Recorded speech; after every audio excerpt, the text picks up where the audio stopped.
Welcome to another episode of the Grizz Nation podcast. Today's guest, we're going to have my nephew, Moses Jr. on. And I think we're going to discuss a little bit of health and fitness, some diet stuff. So if you're into that kind of thing, you're going to like this. So stay tuned and thanks for watching. Thanks. Any of this kind of stuff out? Yeah, I got you. Give me a drink, put me some Zins. Yeah, you know me, bro. I've done this, and I've also been on videos. That's what I did this for. When did I start my Instagram career journey? It must have been, we were in Florida, and do you want me to wait till we? No. Okay. Oh, are you gonna do how do we start? we don't do that anymore. I don't do that anymore. I already filmed the intro, so yeah, we just. Oh, sick. Let's go. Okay, so whenever we moved, do I have to keep this close? Not real close. Okay. No. Sorry, I just want to make sure I do it right for you, bro. Yeah. Because I got to talk to Max. We'll talk about this in a minute. Yeah. So whenever we lived in Florida, Sam, I started my Instagram. So I've always wanted to kind of do something like that, honestly. Mm-hmm. And to be honest, I remember, this is off track, but I saw your TikTok one time, and I was like, dude, Sam's making freaking funny videos, bro. Which TikTok? All of them. I went through and started liking all of them, and I think you messaged me or something, or I messaged you, and I was like, dude, I had no idea you did this, because they were so funny, and I was like, I just could have never seen you I just made one 2 weeks ago. Did you really? I don't have TikTok anymore. I hadn't posted in 3 years, bro. Was it weird to do it, or was it just normal? No, because I thought it was funny. Yeah. I mean, well, you don't have TikTok, but there was a popular one going around where I guess it's the guy's wife made him French toast or something. Right. And he eats it and he's like, spectacular, give me 14 more of them. So I took that clip and he's in front of a picture of Maddie and I. Right. And it was the first time she made me nut. It's that guy going, spectacular, give me 14 more. Bro, you posted it on Facebook, didn't you? Bro, did anyone say anything, dog? I don't know. I don't remember. I don't care. That's wild, bro. Yeah, I love that. So, on the topic of this, bro, so we could get more into bodybuilding, too, in a second. This kind of leads into it. But, I've always wanted to, I say a lot, too, honestly. I've always been interested in videos and content. Mm-hmm. But where we grow up, to be honest with you, it's just not frowned upon, but I feel it's judged. I feel honestly. Yeah. Or it was. It's not. People just aren't used to it. For sure. It's something different, and especially what I was kind of trying to do, bodybuilding. I mean, I have to take off my shirt a lot. I have to flex, and which is wild because when I look back at videos when I started this, so we went to Florida. When did we go to Florida? It was 2023, Maddie? 2022. Am I allowed to talk to her while she's... Yeah. Okay. Yeah.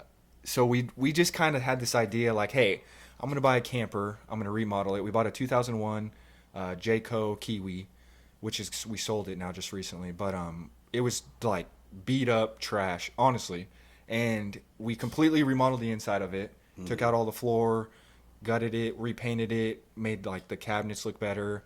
Ended up selling it for what we bought it for, which I think was around 10 or something like that. Anyways, we had this bright idea to hey, let's go to Florida. And I was working with her dad at the time, and we really had no money, dog. I'm pretty sure we had a credit card that had $1,500 on it, and it was almost maxed out already. Mm-hmm. And then I had $300 in my bank account. Nope. 300, dude. And we were hey, let's go to Florida. So we went to Florida, and during that time, I feel I got to kind of experience a different atmosphere where people were more it's a bigger city, or Florida's a bigger place where there's a lot more people that are taking videos and doing podcasts and stuff like that. And I didn't know anybody. Don't worry, cuz I'm just getting feedback, so I'm fixing this. Oh, you're good. I don't know anybody, so it's right. It's it just gives you more of a confidence boost to do something. Yeah. And so I started taking these videos, and they're awkward, bro. I remember they can be. When I looked back too, it took me a second to feel comfortable doing it. Do I need to No, I'm just trying to figure out why it's doing that. There, it's gone. Gone? Yep. I couldn't even tell it was doing it, bro. Yeah, I could hear it. Interesting. Okay, so we were in Florida, and I just felt more comfortable to like do something different. Which my brothers, or no, that's a whole nother thing. Me and Isaac have always worked out and wanted to take videos and stuff, and we watch people. Like growing up, my dad, we watched Rich Piana. Mm-hmm. We watched R.I.P. Ronnie Coleman, R.I.P. Rest in peace, Rich, bro. Seriously, to be honest with you, my coach actually credits like my bigger biceps, my bigger arms to my physique. I'm not that big of a dude, like whenever you see me in person or anything, but to my there's like critiques that there's things in bodybuilding that like you have good on you. So like for instance, for someone like you, I feel like you have really wide shoulders and you have a bigger back. Like that's a strength. For my physique, I have really good arms, and I attribute a lot of that to Rich Piana because he had that like wild 8-hour workout or something. Yeah, plus he had that like before bed. Before bed, the skull crusher. Was feeders. Yeah. Which, to be honest with you, I still would recommend that honestly. Like if somebody was like starting to work out, that's a big. I mean, it's big positive. But that was just a sidetrack. In Florida, I just got the confidence like, hey, I'm gonna take videos, and I'm gonna do it, regardless of how people like.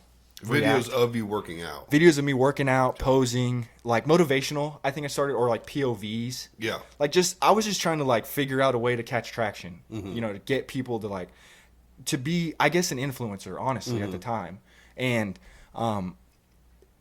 I did that for. We went to Florida. I started doing that. I was small, bro. Like, I think I was the skinniest I've ever been. I was probably 145. We worked at this place that was just miserable. And sweated every day, and I kept getting skinnier. Finally, I was like, I'm sick of this. Like, I need something to change. And I actually started this like little quote when I first started doing it, and it said, "Enough is enough." And I almost rode that for a while, but you know, Dad kind of is the one who built that in my head. And I was like, enough is enough. That's what I just kept doing. And I think if you go to like one of my very first videos on Instagram, that's like one of the like it says enough is enough. And then is that under your personal Instagram, or is that like a it's my personal. Okay, so your personal. Yeah, and that's another thing too, is like, you know, I started this knowing like people that follow me from home would see this stuff. Right. And honestly, I thought at the time, I really felt like a lot of people would judge me for it. Like really? I really did. Like seriously, it was a big deal for me. Like I was going through it in Florida, bro. Like I was trying to figure out a lot of stuff. Like before you posted, or like the first couple posts? The first couple posts. I mean, so you post them, and your first post, I mean, you're getting 3 or 4 likes, maybe. And you don't factor in like there's an algorithm, and only certain people will see certain things at certain times. I didn't like factor that in then. Right. I was new, so like when I got like 3 or 4 likes, I automatically thought like people were like, this dude's weird, or I don't like him. So I remember at some point I might have went through and just like started unfollowing people that like I thought wouldn't like really like my stuff.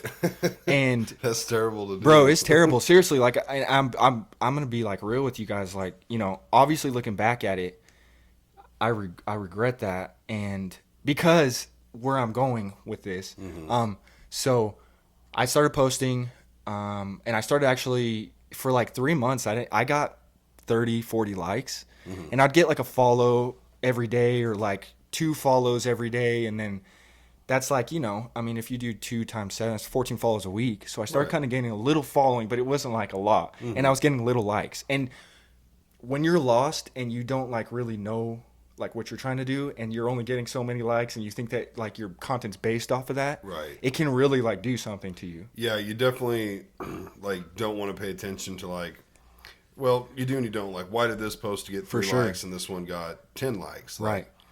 Well, maybe you tag someone and they just had more friends and followers, or there's a lot of things that you have to factor in. It could have been when you posted it, you know. It's there's tons of different reasons, but if you start letting it affect you, it can be bad. Like, I look at things that get liked or how many people watch my videos and stuff, but I don't ever make it a point to like, oh man, this video's only got 7 views right now. For sure. And it's a week or 2 old. For sure. I've come to realize that like, until a video is damn near a month old, it doesn't get a ton of views, because people are kind of behind and catching up, and you know. Yeah, and there's a lot of things that you have to factor in too, like with the algorithm and stuff. Is like the more you post, the more they're going to push that into the algorithm. So if you're not posting like, you know, 2 or 3 times a day, or even at least once a day a week, every day of the week, it's not gonna just blow up. You know what I mean? Right, Unless you get that one crazy like something goes viral. Yeah, something goes viral. I posted one that got 100 and like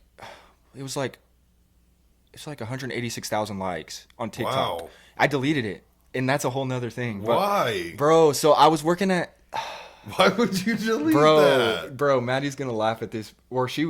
So I worked at Supplement Superstore for a while, and I'm not trying. I don't want to throw shade at nobody at Supplement Superstore. Like, I don't want to say anything too crazy or anything. But to be honest with you, it was one of the worst like experiences of my life at a job. And you're welcome to take that off if you need to. But No, I don't care. yeah, it was terrible, bro. Like the atmosphere was horrible. It was just a bunch of like, big dudes that were, you could just, or not even big, but like dudes that you could just tell were insecure. And like, so it was all the time, like you have to be macho man and like, Right. And that to me is just like, I don't think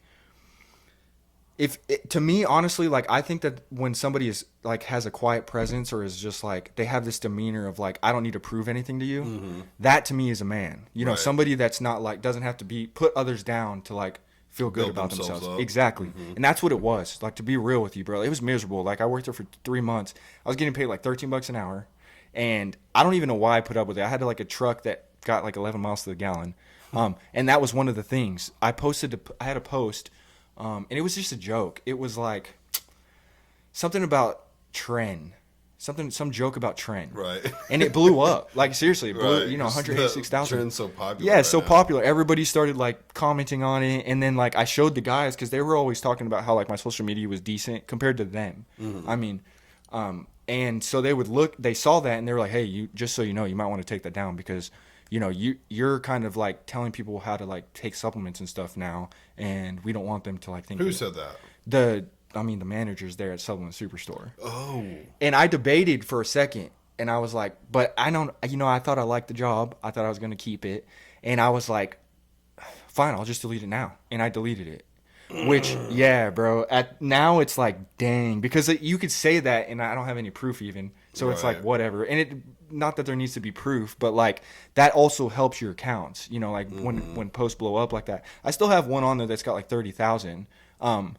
But anyway, so yeah, that was a big regret of mine, was like letting somebody kind of Push you around. push me around. Yeah. And eventually I got like the gonads or the balls to be like, this place is not it for me. Right. Like I remember having the conversation with one of the other managers who was actually really cool to me, but I told him pretty much like, this place it's toxic. Like ever since I've been here, I made more money doing, general contracting or working with Maddie's dad than I'm doing here. And you guys are like treating me like I'm like, they're younger than me. I'm like, bro, this is stupid. Like, why am I here? So I Right. finally just like said like, I'm done here.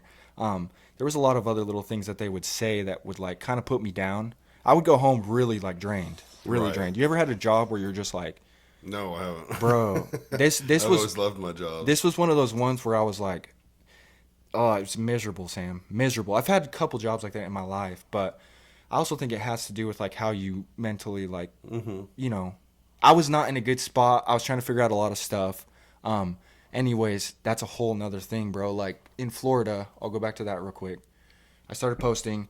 I started getting traction. Like I started getting, I moved. So in Florida, I did that for like, we lived there for, what was it, 3 months, Maddie? 6 months. 6 months. Dang. Anyway, so we were there for 6 months. It was really fun, really hard time. We really got to grow together. I started working out again, and I started actually kind of growing. I didn't really even have a job after we quit our Bayside jobs, which was like we pretty much were the groundskeepers. And we went and picked up trash, like, nasty kind of stuff. Right. And it sucked, dog. Like, quit that job, and I was like, she was working online at the time. She got a job online. And I was like, I'm going to try to go full-fledged in this social media thing.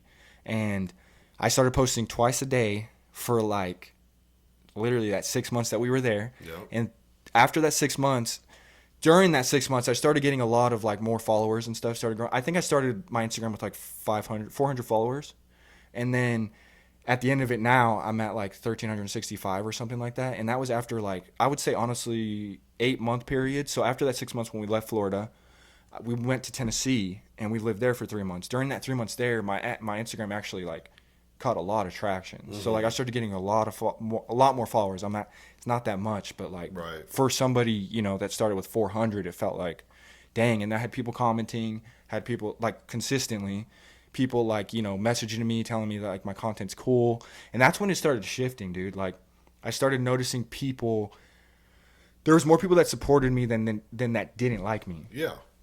And so then I started losing that like that I don't know, that like not hatred, but like almost like you don't support me, I'm not gonna support you kind of thing, that kind of thing. And yeah, dude, it changed my life. Like honestly, like I had people from home like message me telling me that this stuff was like really cool to them. It was motivating them to like go to the gym. Yeah. And it after that I was just like I'm gonna just keep posting, and then it got to a point where I just stopped posting, and then I started like taking bodybuilding seriously. So that was like a whole nother journey. But You got to be consistent with posting. you got to be consistent. Once you stop, if you're not like a, you know, like a famous person, I feel like, Right. and you take a break, I don't know, it's just hard to get back into it, dude. It's very hard. Even the big time streamers will tell you, like, if you don't stream consistently and like you're really sporadic on when Right. you get on and stream and stuff, like Right. you'll lose followers Dude, that fast. just won't get on and watch you. Fast too. Same Like, with posting. Like if you're not posting, like I post every Monday. yeah, I have it set up automatic, so it's a reminder that the Nice. episode comes out. nice. And then I try and film anywhere from 1 to 2 a week. Yeah, Now, if I get a little bit of a head, you know, sometimes there's a weekend I can't film, so like I Yeah. really won't post anything. right. But typically like 2 posts a week. Yeah, yeah. You know, the one I filmed on That's the good, weekend, though. and then Monday the reminder for whatever one's coming out. Right. It's the consistency where it'll start catching traction. That's Yeah. what I've learned, at least for Instagram. I feel like the TikTok and Instagrams have different like algorithms. Like Yeah. they're different. I don't know. Like when I would post on Instagram, I got way more likes than I did on TikTok. Yeah, TikTok I think is more funny. Funny. It's more entertainment Right. based. Right. And then Instagram's like Instagram has a variety of things. Like people are on there Yeah. for motivation. They're on For there sure. for entertainment. yeah. They're on there for research, which would kind of be like yours too. Like, you know, seeing how you're supposed to work out and Yeah. all that. So Yeah. And Sam, like, TikTok is just entertainment, I feel like. dude, TikTok for me, I don't have it right now, but when I did, I could never catch like the, I don't know, I'm just not, I guess I'm not like a funny dude when it comes to like making content. Like my stuff is more like towards motivation and like, and that does catch sometimes Oh, yeah. on TikTok, but like it caught more on Instagram for Yeah, me. I would imagine it was. Yeah, and so I stuck with Instagram more than I did TikTok. If you go to my TikTok, I think I have like, you know, 400 followers. And to be honest with you, like I also learned it's not really about the followers anymore. Like that's what I'm going into is like, so I started bodybuilding and Instagram became, I started realizing I don't want to be an influencer. I want to be a bodybuilder. And there's a difference, you know, in my opinion. You could be both, but I feel like you need help if you're going to do both because Yeah. it gets a lot, man. Bodybuilding's a selfish sport. I learned that after I actually started doing like training for my first show. I didn't know what I was getting into, to be honest with you. My wife didn't know what she was getting into. It takes a lot, dude, a lot. And we can go in more depth into that, Oh, and also absolutely. like, you know, what that entails. I don't know. I mean, where do you want to like roll with it? Well, first of all, when did you start working out? Because, like, for me, I got introduced to the gym in high school. Right. And then that I remember you carried coming to on. the house. Yeah. I'd come over to the house, and you guys had some weights, and we lift weights there and stuff. But it was like my, I think, sophomore year Yeah. when I got introduced. Yeah. I could have done it freshman year. I just don't think I was in that class for some reason. Or took it as seriously, probably. No, I just don't think I ever got put in that class. Right. I think that year I just probably wasn't even aware that Yeah. like that was a class. Right. If I Freshman was, year. I would have been like, yeah, because I mean, pretty much if you were in sports, Yeah. you were definitely in PE. Some kind of I weights mean, or- I guess everyone had to do PE, but you were probably in weights too, Yeah. or at least weights and maybe Right. not PE. Right. But I don't think I was really even aware that, like, dude, for 45 minutes we can work out during school. Like, this is dope. But yeah, sophomore through senior year, you know, we worked out, and then I worked out a little bit after college or in college, Right. and then just, you know, I couldn't even tell you the last day. Like, why did we not go another day? Yeah. I don't know. I feel can't you. remember. I feel you. So I remember I actually remember you coming over to the house and working out with us. Mm-hmm. But I don't think I took it too seriously at that time. Right. I don't think I did it as much. I don't know. So I started working out when I was a junior, towards the, it was senior year summer with Dad. Wow. Yeah. You guys didn't do that in school. So I didn't take it serious. It was like, to be honest with you, I was probably 130, 135 in high school, and Damn, that's so small. Small, bro. Like I just like working out to me wasn't, I don't know, Wasn't on your radar. No, it's crazy. So whenever I had a bad breakup my junior year, and I remember I was upstairs in my room, and Dad, like I was upstairs in my room for like a week straight.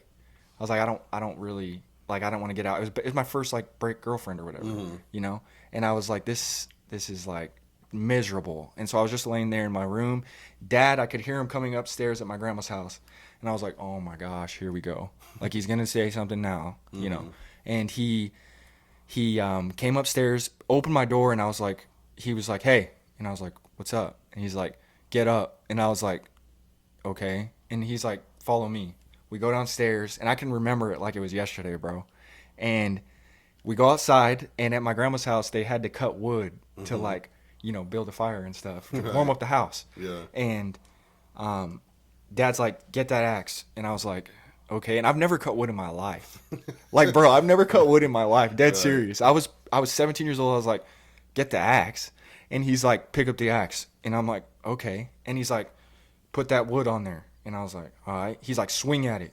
Swung at it. Like, just stuck in there. And I was like, dude, what are we doing? And he's like, take the axe out and swing at it again. And I was like, still didn't break it. I was 130. Like, I mean, dog, I had no strength. You know what I mean? Yeah. And Dad was just like, pick it out. And then as I'm doing, like, you know, keep on thinking it, he's like, you know, you need to invest more time into yourself. Like, you need to stop this. Like, this isn't good.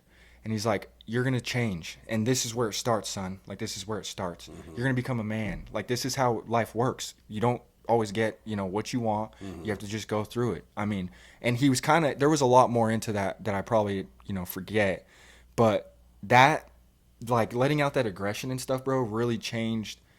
Just something switched. And then dad started buying weights, and Dad started buying like protein. Like my junior year summer, he started buying all these weights, started buying, like, he built a dip bar, you know, and we started watching Rich Piana. Changed my whole life from 17 years old. And then I fell in love with lifting, bro. And then that senior year, I'd say I balled out in football, but I got bigger. So I weighed 155 probably. That's a big difference. Big difference. And, you know, in high school, and, you know, I went to Aurora. There's not like, there's those few like big dudes, you know, but I was like 155 and could, you know, bench as much and squat as much as our linemen at the time. Right. And it took that whole summer of me just like lifting and going hard. My dad really changed my life with that. Honestly, bodybuilding changed my life. He incorporated a lot of Jesus into it and a lot of Christian music. All we listened to was Christian music when we worked out. Like worship. That's it. Right. That was it. And, you know, Jesus has been a big foundation of like what I was raised on. I was in a bad place then, and it just something switched. I fell in love with bodybuilding. We started watching Rich Piana. We started watching Ronnie Coleman. Lightweight, baby. Lightweight. Ain't nobody gonna lift this weight. Bro, Ronnie was the best. Ronnie was one of the greatest of all time. Yeah, buddy. His high pitch voice. High pitch, bro. Big old dude. Such a big dude. You remember when he put on his cops? He was a cop. Yeah, he was a cop too. Bro, just like. He was a cop until like his second. I think after his second Mr. Olympia, he was still a cop. Then he decided, like, hey, I'm making money doing this, like, you know. Which is crazy. Crazy, dude. And it's also even crazier that he did bodybuilding as a cop. I don't know how that, but, you know, they say he was natural. I mean. Natural how? Like he wasn't using anything. For come on. No, listen. For like his first two. And then when he found out he could like actually like do this, I guess he started. I mean, that's what like Jay Cutler and all of them, they vouch for him and stuff. Obviously, I don't know. He would have to have some of the most perfect genetics. I mean, dude, work ethic ever. I mean, if you look at bodybuilding today, there's not somebody who can mimic the way he looks. No, there's not. Definitely not naturally. Even if they're on though, bro. Like, have you ever seen anybody that looks like him? Well, what's C-Bomb? What class? Classic. Is he in? He's smaller. Okay, what was Ronnie? What open? Open. See, I don't know anybody that competes open anymore since that. I think his name was Kai Green. Kai Green, yeah. Which he I got kicked out. Did he really? Yeah. So do you remember Phil Heath? Mm-mm. One year I'm pretty sure he got kicked out. I mean, this is just, I think so. Yeah. I know he doesn't compete anymore. And He was after big. the year where him and Phil Heath were like posing off, and I guess Phil Heath like made him mad. He actually like kind of went at him. They're on stage. Right. And they were like, we can't have that, I'm pretty sure. And then he got like banned or something like Wow. that. Yeah. For a while. I mean, I'm sure he could probably go back and do it now. I don't know. I don't really know. That could be something you want to fact check on me. But yeah, like I don't want people coming at me like, hey, you're wrong about this. But Right. anyways, I'm pretty sure that's what happened. Because Kai Green was one of the guys I like to watch too. I mean, I watched Yeah, all I those like, guys, I like bro. watching him First, and Kai Green's an interesting dude, you know? Like he's really with that white mask. and yeah, stuff, bro. and, yeah, He's that just long different. He thinks ponytail. he would go out there and like do like the like Yeah. when he was posing and like dance and like which was cool. It's a whole nother different like era. And Right. yeah, man. So that's 17 years old. I've been doing it for probably on and off like 9-10 years now because I'm 27. I've had injuries, and to be honest with you, I never took it bodybuilding serious until last year.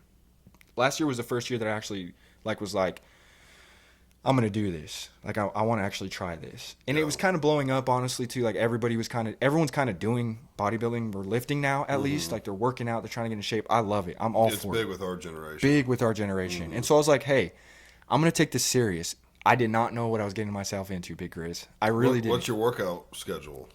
Oh, so now or be like right before I competed? Let's do both. Okay, so right before I competed, dude, I have an amazing coach. Shout out Joe McCarty, for real. If you guys ever need help with any kind of lifting or anything supplement wise, he's got so much knowledge. Like honestly, and we can get more into depth with supplements too in a minute. Yeah. But he was like, he always was messaging me, and I know him from he went to Mount Vernon High School, and I went to Aurora.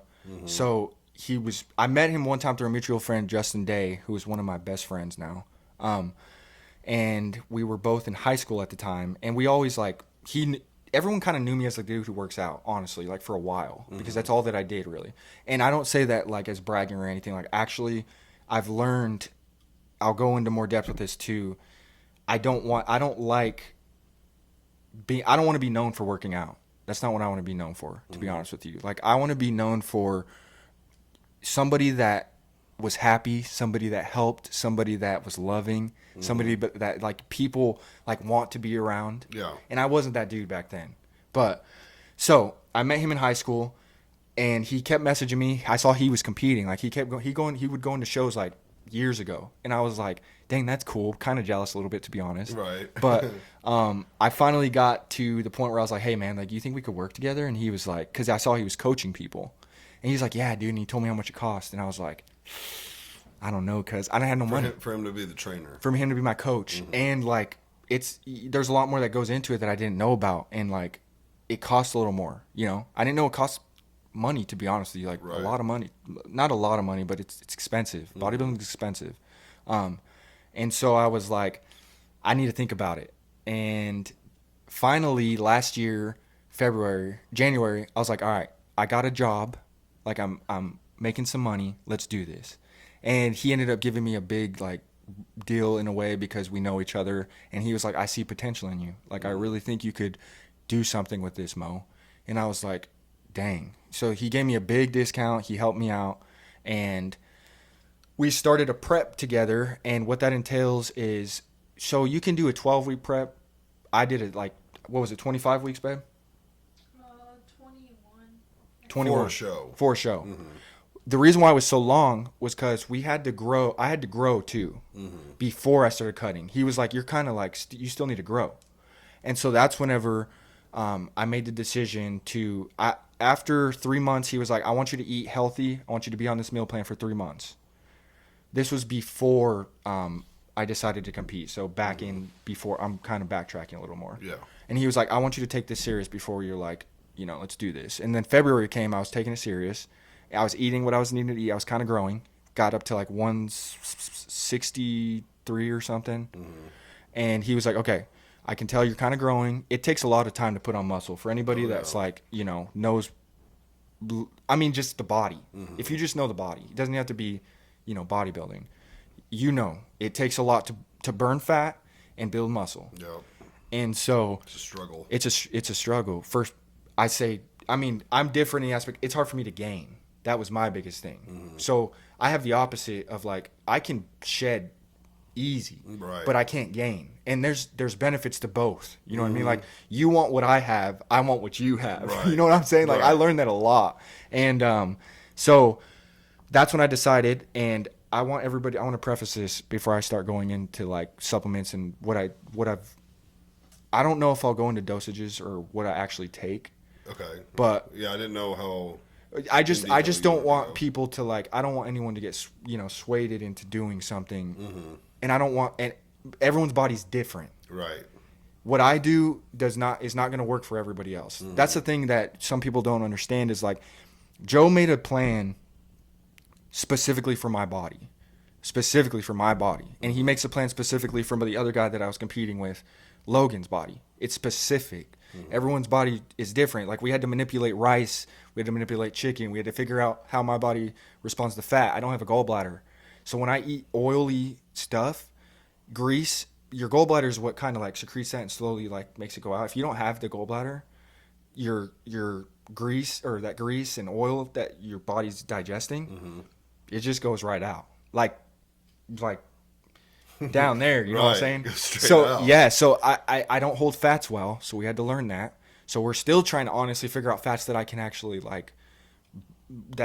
use, because there's like manipulations that you have to. So whenever you are in a carb deficit, you don't want to burn muscle, so you have to up the fats a little bit. Right. That way you're burning fat and not your muscle. Right. I've done keto before. Yeah. And it's crazy where, how much fat you can eat. So much, dude. Because when we started it, I was like, we can really eat this? Yeah. Like, you think diet, you think really restrictive.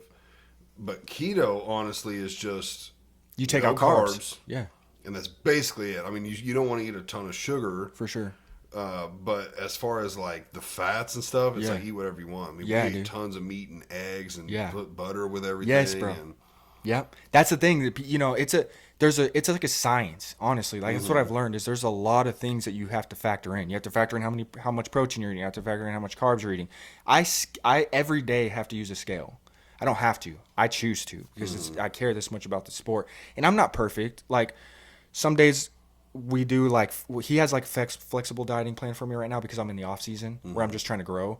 Whereas like, if I come over to a friend's house, at least try to consume a lot of calories right now. That's what my goal is. Right. Now, I obviously still want to try to consume a lot of proteins and a lot of good carbs, but I can live with the bad carbs as long as I'm getting carbs. Yeah. You feel what I'm saying? And so right now we got a little more flexibility. In February, I decided to make the transition with a lot of discussions with my wife, and also shout out to my wife, because prep is hell for a spouse, honestly, and we didn't know. I'll go into more depth with that, but we decided, I was like, hey, I want to take this serious. I want to go pro. You can go pro naturally. You can go to be a pro naturally. Not that I do this for money, but there's no money in that. There's not that much money in not being natural and being a pro. Right. Like, there's not that much either there, but I want to be the best of the best one day. And honestly, like, that in the most humble way possible, I believe that one day I can be, on a big stage. Yeah. At least. Maybe not the best, but I believe that I can do it. You know what I mean? Be a pro. That's what my goal is with bodybuilding, is to become a pro. The reason why I decided to switch from being natural to that is for those reasons specifically, is I wanted to reach the best potential I could. And you just can't naturally. And you can't naturally. It's- I mean, there's a lot of people that are going to argue with that, but I'm going to Yeah. be real with you. If you see my stage pictures, I've never seen somebody naturally look like that. And I'm saying that humbly. I wasn't freaky. I wasn't like, oh my gosh, but like, you look at a natural person in whatever show I did, and then me, you could tell a difference. I mean, there's just a difference. Yeah. I want to say, with saying that, it's very dangerous. It's serious. Like, it's very serious. A lot of people don't even want to talk about it. Yeah, a lot of people don't want to talk about it. I talk about it only because, not to sway people to do it, but to be open about it. Like, I don't want people to think that they can get to where I was, honestly. like naturally. Right. It's, I mean, 'Cause there's that is a bad thing when there's really these really big for sure, guys and they're for like sure, I'm natural. telling everyone they're natural. It's like you're just giving people false hope that they Yeah. can look like that. Yeah. Because bro, you are not natural. Yeah, I mean, you could tell too. I mean, You can tell. there's ways you could tell, especially now. I mean, what I've learned, like I mean, steroids and stuff like that are androgen receptors, and so they're gonna bind your androgenic like muscles, and the ones that are gonna get the biggest, fastest are gonna be your shoulders, your quads, and your calves. Like, you could tell when somebody's on gear a lot of the times by if their shoulders are really round, like they're like bubbly, like they look From bubbly. muscle? From muscle. It's a lot more water too, but they just respond. That's like your biggest. They respond the most. Yeah. And I could have butchered the androgen receptors. That's why I'm saying, like, I'm also not a scientist. I go through a lot of my coach for a lot of this stuff. He's very smart, very educated. He was in the Air Force. Like, he's working on getting a degree. Like, he's done this for a while, and he's done things himself. Not. I mean, I don't want to go into depth with, like, I don't know, everything he's done or whatever. Right. But he's done this for a while. He's coached people through it, and so I trusted him. And I was like, I don't really. I felt convicted about not telling people if they ask, or like even just not saying it. Like, if I'm not saying it, I was like, but they still are like, I want to look like Moses or something, or these little kids. I want to be like that. Well, there's a lot of things that you have to factor in when it comes with this. I mean, you have to factor in your heart, you have to factor in your blood work, your reproductive system, your gut. I mean, literally everything. There's a lot to it. There's a lot to it. You can risk getting like permanent issues, like with your heart, with your anything in your body. Oh, yeah. I mean, gyno.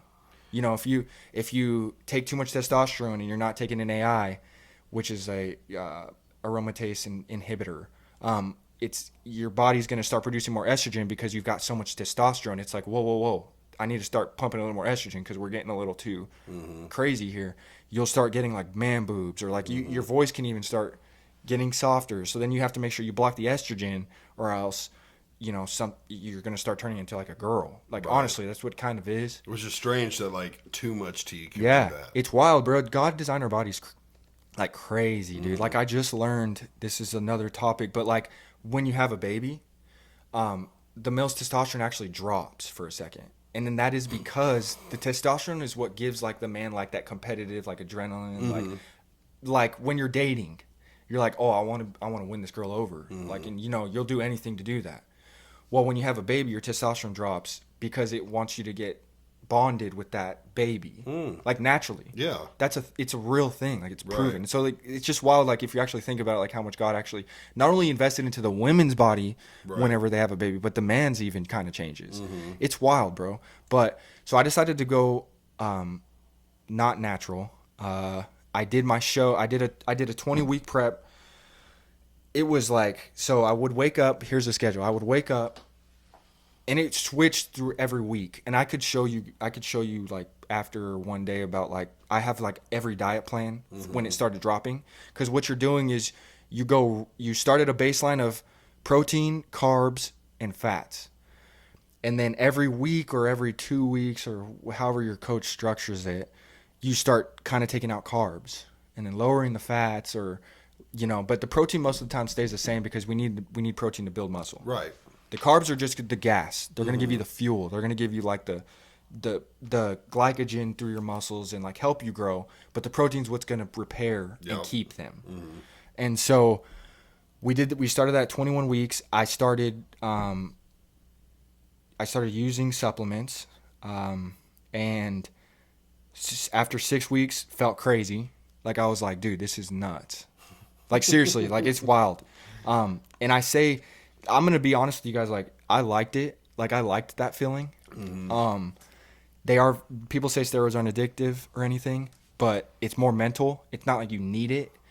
I mean, your body does start to, like, if you start taking a synthetic testosterone, your body shuts down its natural testosterone. Yes.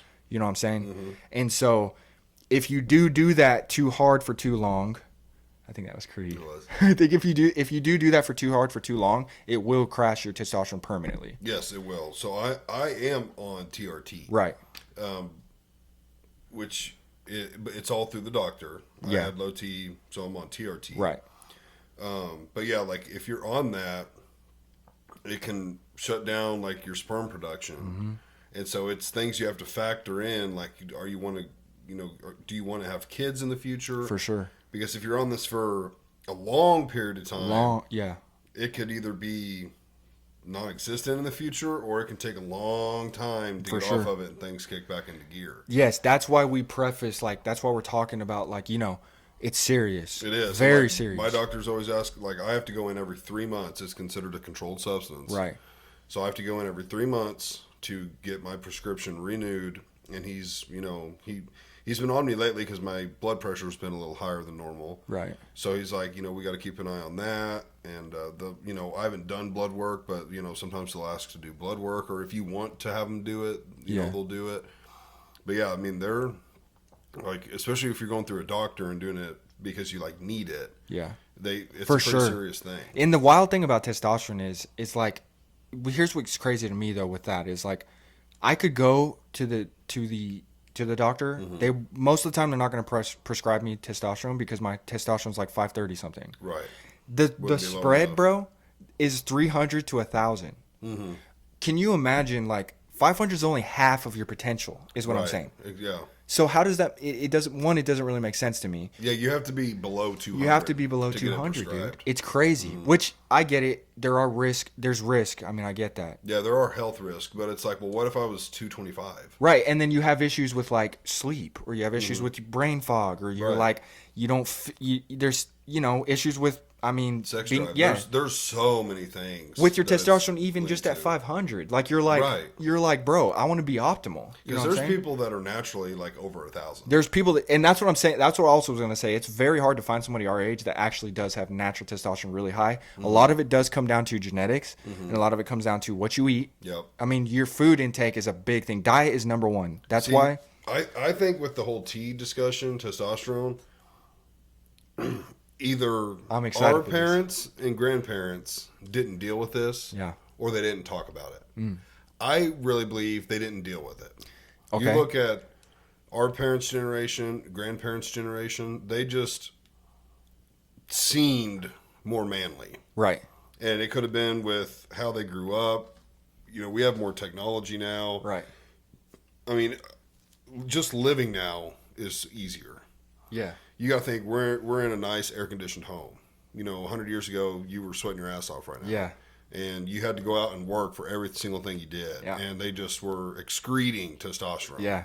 It's much softer place. We're now. sitting on the phone all the time. Exactly. We're not, But I think a big part of it, the main part of why this is becoming more common, is diet.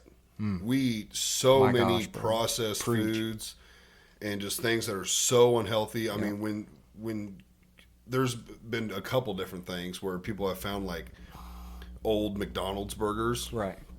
Hidden in a wall or something when someone was framing a house or something, right? And they're like 10 years old and they look new, bro. And animal or bugs haven't even got to it, bro. So it's like, and we're eating that. If a bug wouldn't even eat this thing, a cockroach or an ant or something, bro.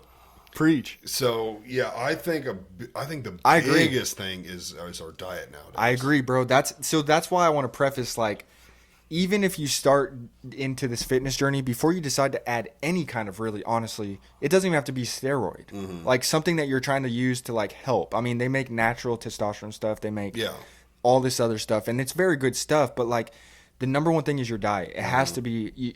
They're learning too that like your gut is actually it's like the heart of your body pretty much. So what you put into your body, you're going to get out of it. So if I'm eating nothing but McDonald's and stuff, obviously it's going to be like, whoa, this is not good. And it's trying to get out and your hormones are freaking out because it's not good for you. Yeah. You're not going to be like somebody that's got high testosterone. I mean, really, there's three things to me with fitness. Yeah. There's the working out itself, which includes both cardio and like lifting. Yes, for sure. Working out. Yes. Diet. Yes. And rest. Oh my gosh, sleep, bro. To me, if I had to put them in order of importance, I want to hear it. Diet's number one. I'm with you. Rest is number two. I'm with you. And workout's number three. I'm right there with you, dude. Like, you could work out hard, smart, do everything that you're supposed to do, have a good diet, Yeah. or maybe even a great diet, but if you're getting 3, 4, 5 hours of sleep, like it's not going to be as good. Or sure. let's say you're working out really hard, you're sleeping really good, but you're Yeah. eating like trash. It's not going to be there. Yeah, you're not going to get a good workout. I mean, really, if you had to pick 2 out of the 3 just to be healthy, diet and sleep. Diet and sleep.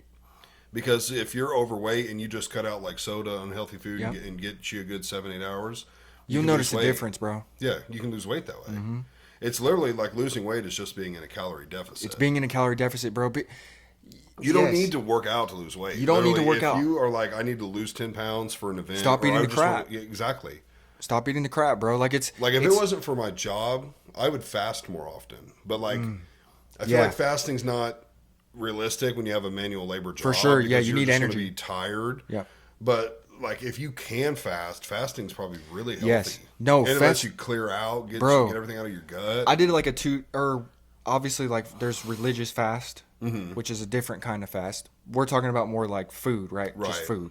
So like, and I mean sodas and stuff like that. Like I did a fast, I think, and it was the diet fast for like 2 days one day. Bruh, felt so wild. Like I actually felt really good. And I then I should do started it on eating. one of my You should weekends. try it on a weekend. On That a would be the 3-day best time. weekend. Or if you ever have like a day off or something, or Yeah. you know. Like eat lunch Thursday, but then no dinner, and don't eat till like Sunday night. Sunday I'm pretty sure afternoon. Joe Rogan does some, or Dana White. Is it Dana White? Dana White does it. Yeah, damn, I just saw him talking about that. He talks about it heavy, dude. Yeah, he does like a week at a time sometimes, I think. Yes. Water, just water. I was watching actually on Joe Rogan. Yep. He had what's his name? Paul Blart Mall Cop. Oh, it's or- Kevin Costner. No, not Kevin Costner. Kevin. Kevin James. Who's What's his Kevin name, James? Maddie? It's Kevin something. Anyways, he was telling Rogan how much weight he could lose like in a month, and he said like 50, maybe 60 pounds. And Rogan was like, "You're lying. Water There's no fast? way." He's like, "No, bro. I've done it multiple times. He said, I've done it for roles and I've done it for health, or it was either health or religious reasons. I can't remember." Yeah. But he's like, "Yeah." Well, he's like, "Well, what's the longest you've ever gone without eating?" He said, 41 and a half days. What? 41 and a half days. So And he he was. said in that 41 and a half days, he lost 60 pounds. So he's like, "Yeah, I think in a month I could do 50 pounds. Just from not eating." That's wild, dog. And he feels. Yeah, he's like, yeah, after like the second or third day, like day 2 and 3, you feel kind of tired, but he's like, Right. honestly, after that, he's like, you feel pretty good and normal. Dude, that's crazy. But he's like, all he would do was water, and then he would mix electrolytes, like some kind of salt stuff, in with Right. his water, so he could still be getting some nutrients. Yes, electrolytes are a big thing too, man. Yeah, that's basically it. It was just electrolytes. with water. Electrolytes. They feed. I mean, you know, they feed that salt. I mean, Max talked about it during his podcast. Salt's like it's an absorber. It Yeah. will help. So back into what I was doing though. So I was on the lines of this. I was doing cardio at 5. I would get up at 5 a.m. do cardio for. It started 30 minutes, and then after 3 or 4 weeks, we went up to 60 minutes, and then after that, we went up to an hour and a half. And so I would wake up at 5. I would go to with no carbs in my system. Like we were just so the process of bodybuilding is you towards the end is you have these high days and low days. And the reason why we're doing them is because we're testing how my body responds to having high amounts of carbs after having none. And what that does is it fills you up. So you get super super tight, suck all the carbs out of your body, glycogen, everything, and your skin gets like almost like translucent looking and just it's like you're shrinking Yeah. because you have nothing fueling your body. Right. So everything gets sucked out and all it's feeding off is fat. So you're burning all fat off of you and you're just getting like tight. You're getting everything hurts. Like I started getting blisters on my feet from doing cardio every single morning. I'm talking 5 days a week at an hour and a half plus working out with no carbs in my body for like weeks at a time. Right. And then we would fuel for 1 day or 2 days, see how I would respond. And you just eat a ton of carbs. You would eat like, yeah, ton of carbs. And it would mainly be good carbs. Like my coaches, that's why I say my coaches, I love my coach. I recommend him to anybody who's listening to this. He's pretty busy, but if you ever are serious about competing, like, or just dieting, he's very good at it. Like he's good at what he does, man. And he knows, he's smart. He's really smart. So basically we would suck everything out and then feed back in, see how I looked, because there's a process towards the end of the show called peak week, and you're trying to pretty much peak, which means look the best you can for the show day. And if you peak too early, your body will start metabolizing all the carbs and everything, and it just won't fill. Like you're literally you're messing up your digestive system pretty much, because you're not eating stuff and then you're blowing it up. Right. And that your body's like, whoa. So it's very stressful. It's very stressful on your body. And so it takes like, that's why it's such a long process, is because you have to manipulate things and see how you respond. And this is why I did a 21 week like prep. Camp or prep. Yeah, was because it was our first one, and we didn't know how I was going to respond to anything. So we started using supplements. I went and got blood work, and I responded really well. I started growing, like I was getting full, and everybody was like, dang, what, like, there's no way you're natural. And I was like, yeah, I'm not. Like, I'm being honest about it. You know, I'm not going to lie. I say this all too, like, you have to, like, do not listen. I'm not a scientist. I'm not a doctor. So anybody listening to this is my experience. And if you have questions, I'll answer them, but like, I'm not a doctor, and I don't feel comfortable, you know, telling people how to do stuff, to be honest. Right. And I'm not a trained coach. My coach is trained. He's trained for specific like bodybuilding supplements. Like he's went through training for it. And so he would go, and we did it safely. I would research my own. I would go get blood work done. Everything would come back good. I'm healthy. I'm still healthy. So we did that for 21 weeks right before my show. It's called peak week. We did manipulation before that for like 3 or 4 weeks, high days, low days, which high days mean just adding more carbs. Low days means sucking them all out. And then we would do it specifically like at the beginning of the week, because during prep, we had to like decide like, okay, so you only have a week. So at the beginning of the week, we know that this works. So we have to do this. Towards the end of prep, dog, we found out, like I was ready for a show. What, Maddie, 6 weeks out? I was ready for my show 6 weeks out. Like, I peaked 6 weeks out, dude. Too early? I thought so, but so we got to the peak week, and I was like dying, bro. We went to this amazing gym called Alpha Land. I don't know if you've ever heard of it. It's the biggest gym in the United States. It's got like, it's amazing. If you guys ever like want to see a like wild gym, you got to look at Alpha Land. You can YouTube it. They make a brand called Alpha Elite. It's amazing. You walk in, there's like a holographic like of the gym, and there's like shops, and then there's Wow. It's wild, bro. You walk, there's like a cafeteria, and then you go right, there's like this hallway that's like lit up, and then it opens up into like this gym, huge. There's like an upstairs, and then you go a little further, and there's another gym, and then you go, and it's like got garage doors open and stuff. Yeah. And then you go outside, and there's a gym in the corner with like a posing room and stuff. It's wild, bro. They have like masseuses there. They have like, I got that whole week free. I mean, I paid like $600 just to be in the competition, and that's not including like, you know, food throughout this whole prep. I mean, I'm buying, you know, Sam's Club, they make that like, what is it? Is it a 50 or 40 pound bag of rice? Oh, okay. Yeah, the big bags of rice. People call it my dog food because I'll come home with it, and I literally live off rice. Like that's what I eat every single day still. But during prep, like, you know, you start out with a big portion, and you get smaller, and then anyways, towards peak week, I think it was 4 days before my show, I'm supposed to weigh myself every morning. We had no more cardio. You cut off cardio the week before because you've already pretty much burned all the fat you can burn. Like the week before your show, there's nothing more you can really do to like change. Right. Now we're just trying to maintain, but my body's at like max like stress because I've got nothing. Like I'm when I tell you, like, the only way I can describe being in a bodybuilding prep, Sam, is like you feel like lost. Are you dehydrating yourself too? Like, what's your water intake? So during that week, you're drinking pretty much like 1.5 gallons of water, and then 3 days before the show, I think we start lowering it to 0.5 gallon of water, and then 2 days before the show, literally a glass. For a day. A day. So you're sucking all the water out because you're trying to make that skin super tight, and like, you know, you're losing all your veins and everything because you're just depleted. There's nothing. And 3 days out though, my body started like it started burning through everything, anything I would eat. So I kept dropping weight, and we were like, dang, like, what do we do? So 3 days before my show, I actually got to start carb loading, and you actually normally don't start that until a day before.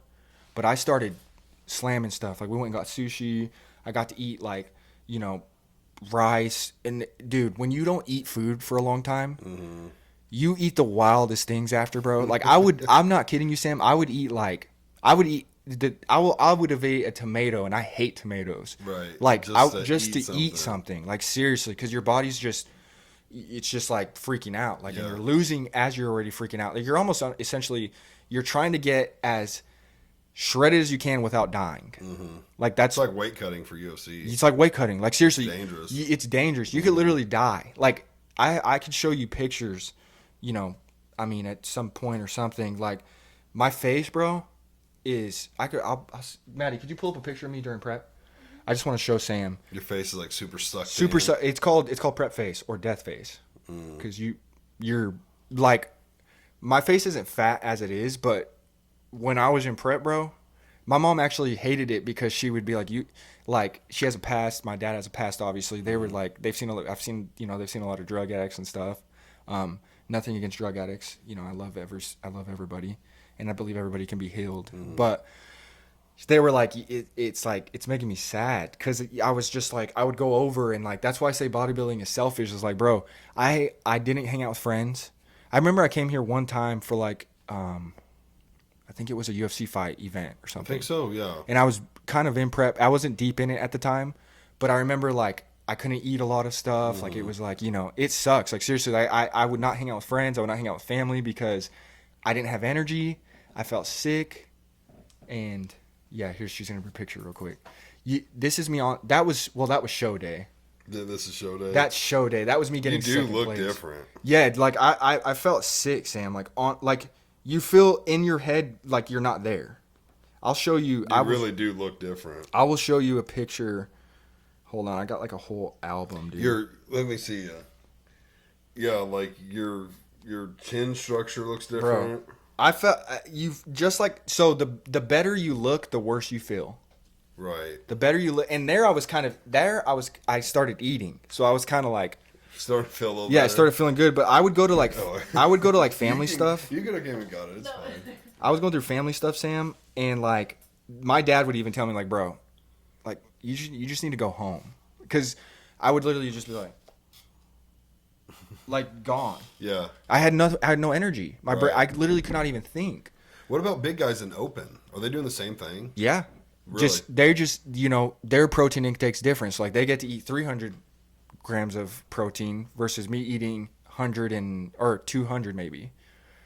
They get more food, but they're bigger guys. Right. So it's the same thing. Yeah. They're intaking more, but they're burning more. For sure. Yeah. Like those guys are normally eating during off season. But you see them get up on the stage and they all seem happy because they eat right before. Oh. You're eating. You're filling up. Right. So you get energy back. You know, like you're like, yeah, this is it. Yeah, you're kind of feeling yourself for again. sure. So like I was dead, and then right before stage.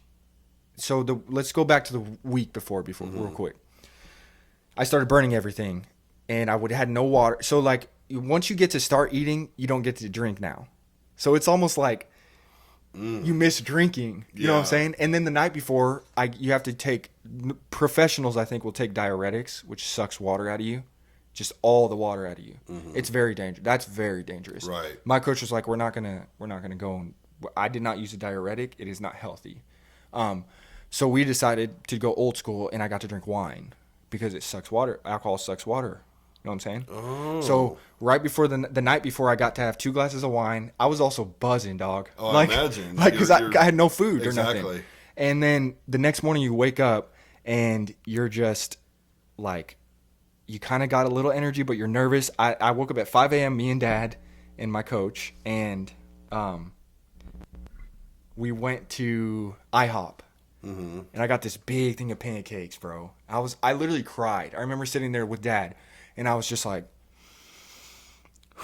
Dad, I'm gonna cry, bro. And he was like, do what you gotta do, son. Because he just knew, like, you're going through hormone stuff because you have no food, like, and you're hungry. Like, you're literally hungry. So everything, and having pancakes after not eating something sweet. I ate fish for breakfast, fish for lunch, fish for dinner, fish after I worked out for like the last 6 weeks of my prep. Fish over chicken. Fish over chicken because it's got less fat. Right. Okay. It's leaner. I love fish, so I got lucky with that. But some people hate fish. Imagine doing. I hate chicken now. I cannot eat chicken. Really? Ask my wife. I cannot eat chicken, bro. It's a mental thing, honestly. But it's all I ate at the beginning of the prep, and I hated it. And then all I got to eat was fish, so I was like, cool. But now, after eating chicken for so long during that prep, I can't, like now, I have to eat ground turkey right now. Like my coach has me on a plan of ground turkey because I just got if I take a bite of chicken, like grilled, bruh, I'll gag. Like even just thinking about it. Yeah, dead serious. What about what if you had it more unhealthy and had it deep fried? I could do it. Yeah. I could do it. I could do the grilled. I could do the grilled, bro. Like honestly, thinking about it right now, like actually makes me kind of like nauseous. Like I'm not joking. Like that's how deep though I was into the prep, and how serious I took it during that prep, bro. I learned so much about myself. People will ask like, why did I do bodybuilding? I think one, everybody has to have a why, and my why was, and I'm kind of jumping everywhere, but like good. My why was, it was more than just bodybuilding.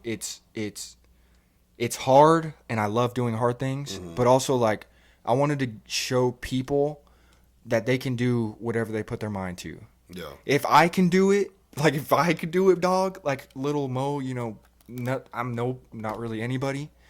You could do it. You know what I'm saying? Yeah. And I really wanted to preface that to like people in small towns like us.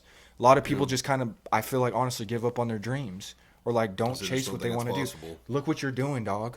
Like this is I would have never imagined that. You know what I'm saying? Like chase this. You know what I mean? Dude, I want to talk about that real quick. What's up? Because I think I want to say I brought it up before briefly, but you and your dad are the reason I'm doing this podcast. That's cool, bro. I love that. And I've talked about it before, but when we did it at I had a blast. Florida, while we were on our vacation, and I remember you guys were talking about it, and I was like, oh, I've never done anything like that. Like I don't know, and we went out there in that man cave thing and did the pod. And while we were doing it, I was like, I love this. It's fun, bro. I cried on that one. Yeah, you did. Yeah, it was really good. Like we got into some deep shit. It was good. It was a good one. And it's in the files.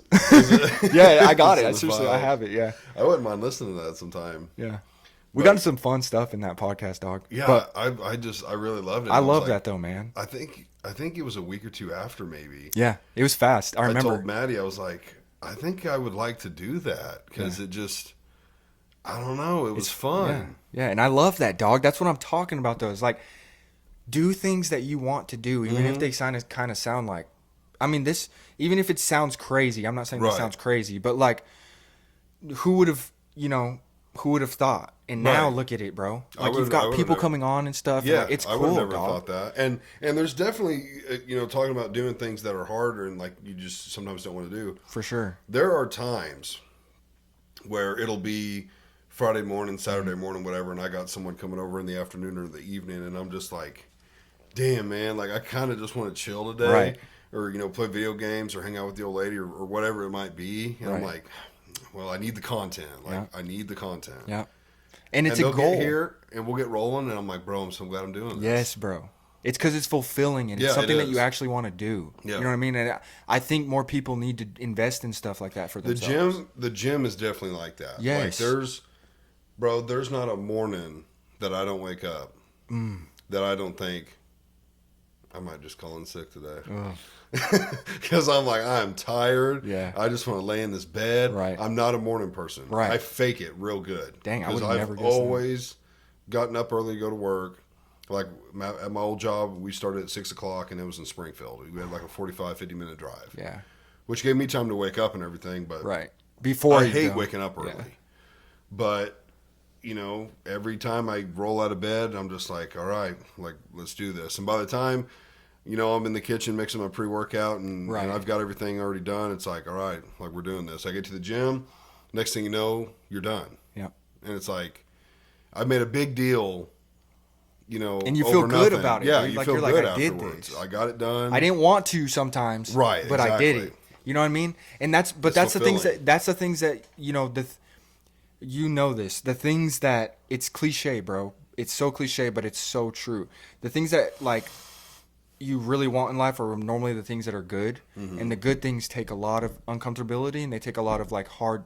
I mean, it's hard. Yeah. To become rich, it's not something that's just easy, right? Right. But that's good. It's hard. I mean, to get the way I looked, it's not easy. It's hard. Typically, anything that's good takes time and effort. Takes time and It effort. can be uncomfortable. It's very uncomfortable. Even like when we built this house. Right.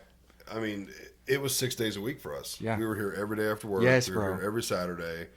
And whether you want to look at it as it was challenging from a time perspective or an energy or a financial, Right. like, you know, you get through things, and then you can look back and be like, okay, I learned from that, I grew from that, I have something from that, and it was all worth it. Yes, bro. I mean, the best things in life, it's not easy. It takes time. That's just what I've learned, honestly, growing up. I'm only 27 years old, but like, you know, and like when you get during prep, I learned this. Like, it was one of the hardest things I've ever done, but going through it, it kind of showed me I can do anything. Like, honestly, like I was 3% body fat. Like 3%. That's what we were estimating, 3 to 6%.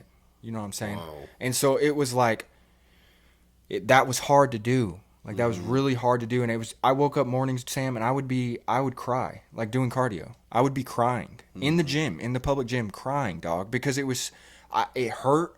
I was like emotional, and I just like, I thought about quitting multiple times, but I just remember. Do you think the supplements played any effect on that?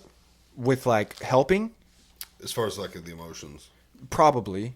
I mean, you're depleting all the food out of you, and then you have this thing that's like kind of alternating your. To be honest with you, doing a show naturally without something like that though would be harder.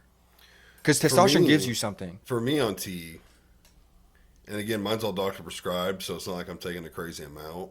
Do you get more emotional? Yeah. You do? Absolutely. See, I think I'm learning now this time because I'm not natural right now.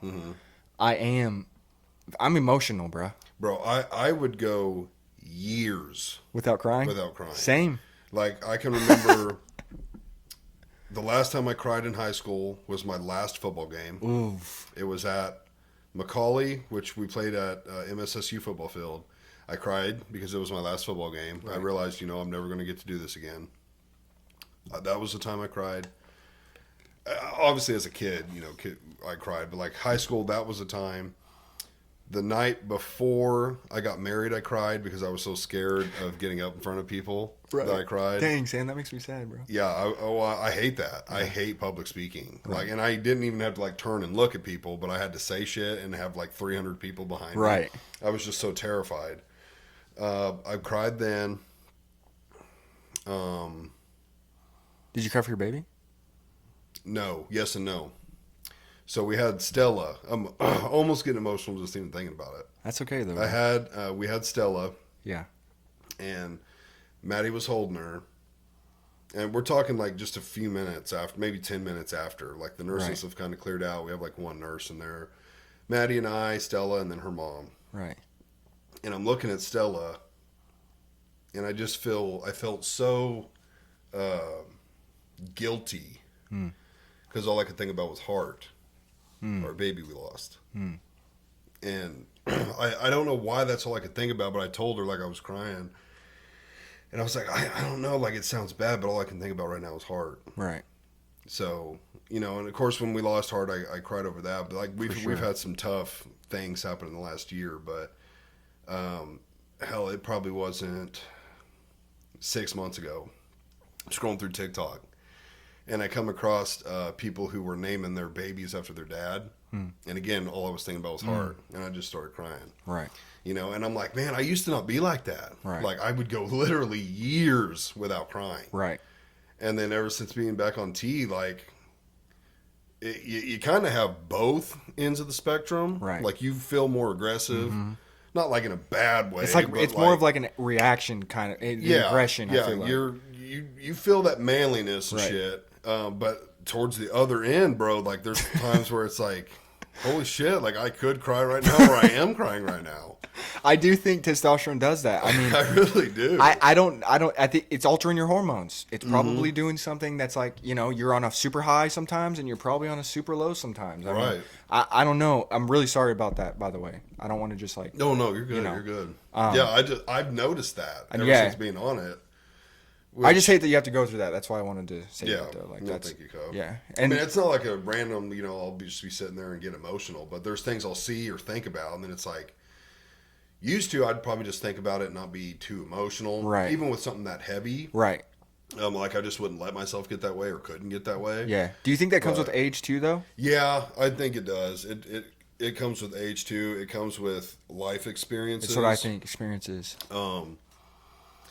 Like, I think Maddie and I did a podcast just about, like, our relationship. Yeah. And there was some really low points, and like you go through that stuff in a marriage, or you lose a child, or weirdly enough you build a house. Like that honestly didn't affect us at all. We actually like became closer and stronger after that. Right. A lot of the times when you build a house, like that can really Yeah. shake your marriage. For sure. But yeah, you gain life experiences, and I think that- it makes that you can dwell love. on I think it makes you like, you have kids, bro. bro. That'll do it, especially girls. I don't even like, to be honest with you, Sam. Like when we talk about kids and I like start thinking about that, like that makes me emotional. Just because Yeah. like that's one of the things that I'm actually like, especially like as I'm getting older and like my dad and mom and stuff are getting older. Like I realize, They're not gonna. we're be not here forever. forever, Mhm. and neither are they. Right. And They normally go first, and it's Yeah. like you're going to be here to see it. right, and I just lost both my grandparents, pretty Right. quick back to back. And that was like, man, I got to live with my grandparents when they were young because my dad and mom were young, and they raised me for a while, and you lose someone like that, they're kind of like a parent in a way. I mean, I feel like our story and yeah. stuff. Like they raised us for a while. I mean, I wasn't with my mom and dad for a while. They had a past, and we pretty much lived with our grandparents. And man, that one was tough, bro. And so like when I look back at it, and I'm like, I want my kids to experience that with like their grandparents. I get choked up because it's my dad and mom, and like thinking about Right. that's like, oh. Like I can't imagine that. Rest in peace to my grandparents. Like seriously, before my grandpa passed away, actually, my grandpa, because they died with him passed away. I said died, pretty quickly after each other. And Nanas was pretty brutal, bro. Right. Nanas was really brutal, but like I want my kids to experience that with their grandparents, experience life with them, or like when they're young. My kids like won't really know who my grandpa and grandma were. Right. Like they'll see pictures, Yeah. Hear stories. hear stories. I actually have a podcast with my grandpa, which is cool. Oh, that is cool. Yeah, right before he passed away, we did a podcast with him. I remember. I remember you guys talking about Yeah. that. So I mean, I can't. It's weird. Sometimes I feel convicted about this, but like seeing pictures and like videos and hearing them and stuff, like I just can't do it right now. It's just like, It takes time. bro, like it's tough. It's really tough, man. This past year for my family has been, my dad's side at least. Oh man, dude, we lost some big ones. We lost some big ones. But I don't want to keep. I'll just turn into like a little puddle. So I want my kids to experience that, and I'm like, I look forward to that. Seriously, Sam. Like, people ask us all the time, like, when are you gonna have kids? When are you gonna have kids? Like, trust me, it's in the works. Like, we always talk about it. It's not something that we don't think about. That's one of my greatest, I feel like, accomplishments, or is gonna be, is being a dad. Like, I look forward to being able to not only be a dad, but like chase my dreams even harder for them. Right.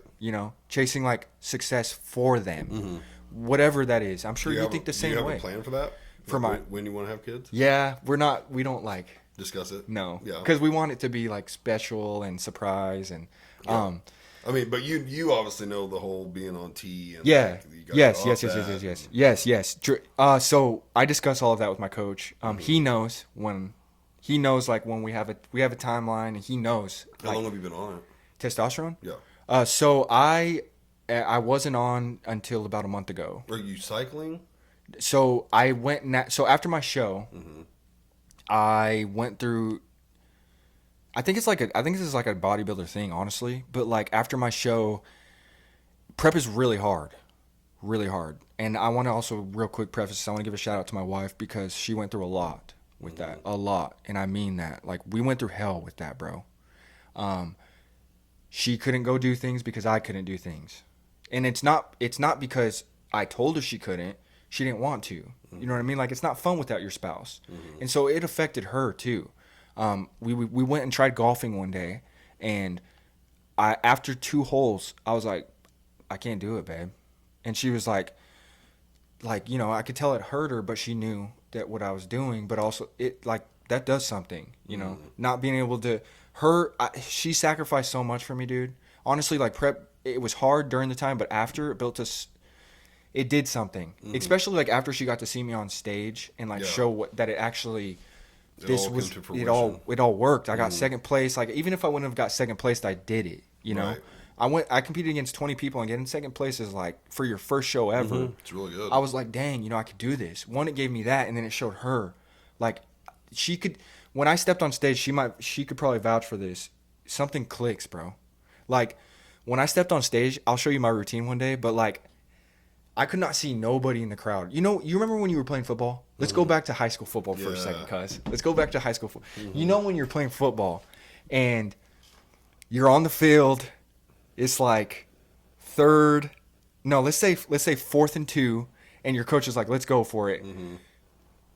And you're just like, you're in this zone. You don't hear nothing. Right. I don't know. Bro, I don't even remember people being in the stands. Homie. Our stands were always packed. Like it's almost like everything's black. Yeah, you don't even pay attention. Yeah, like there's just, especially Friday Night Lights, like in Missouri, bro. There's just something different about it.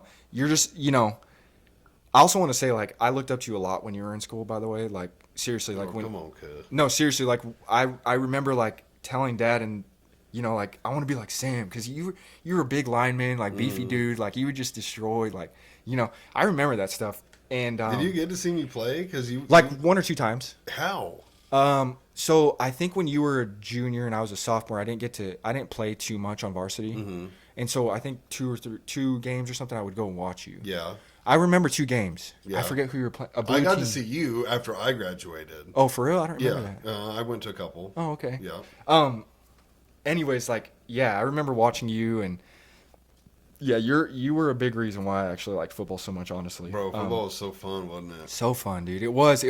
I say sometimes, like, I don't really wish I could go back, but if I could go back, it would just be for a high school football. Yeah. Like, I don't really college. I went to SBU, and I was there for like a semester. I ended up hurting my back again.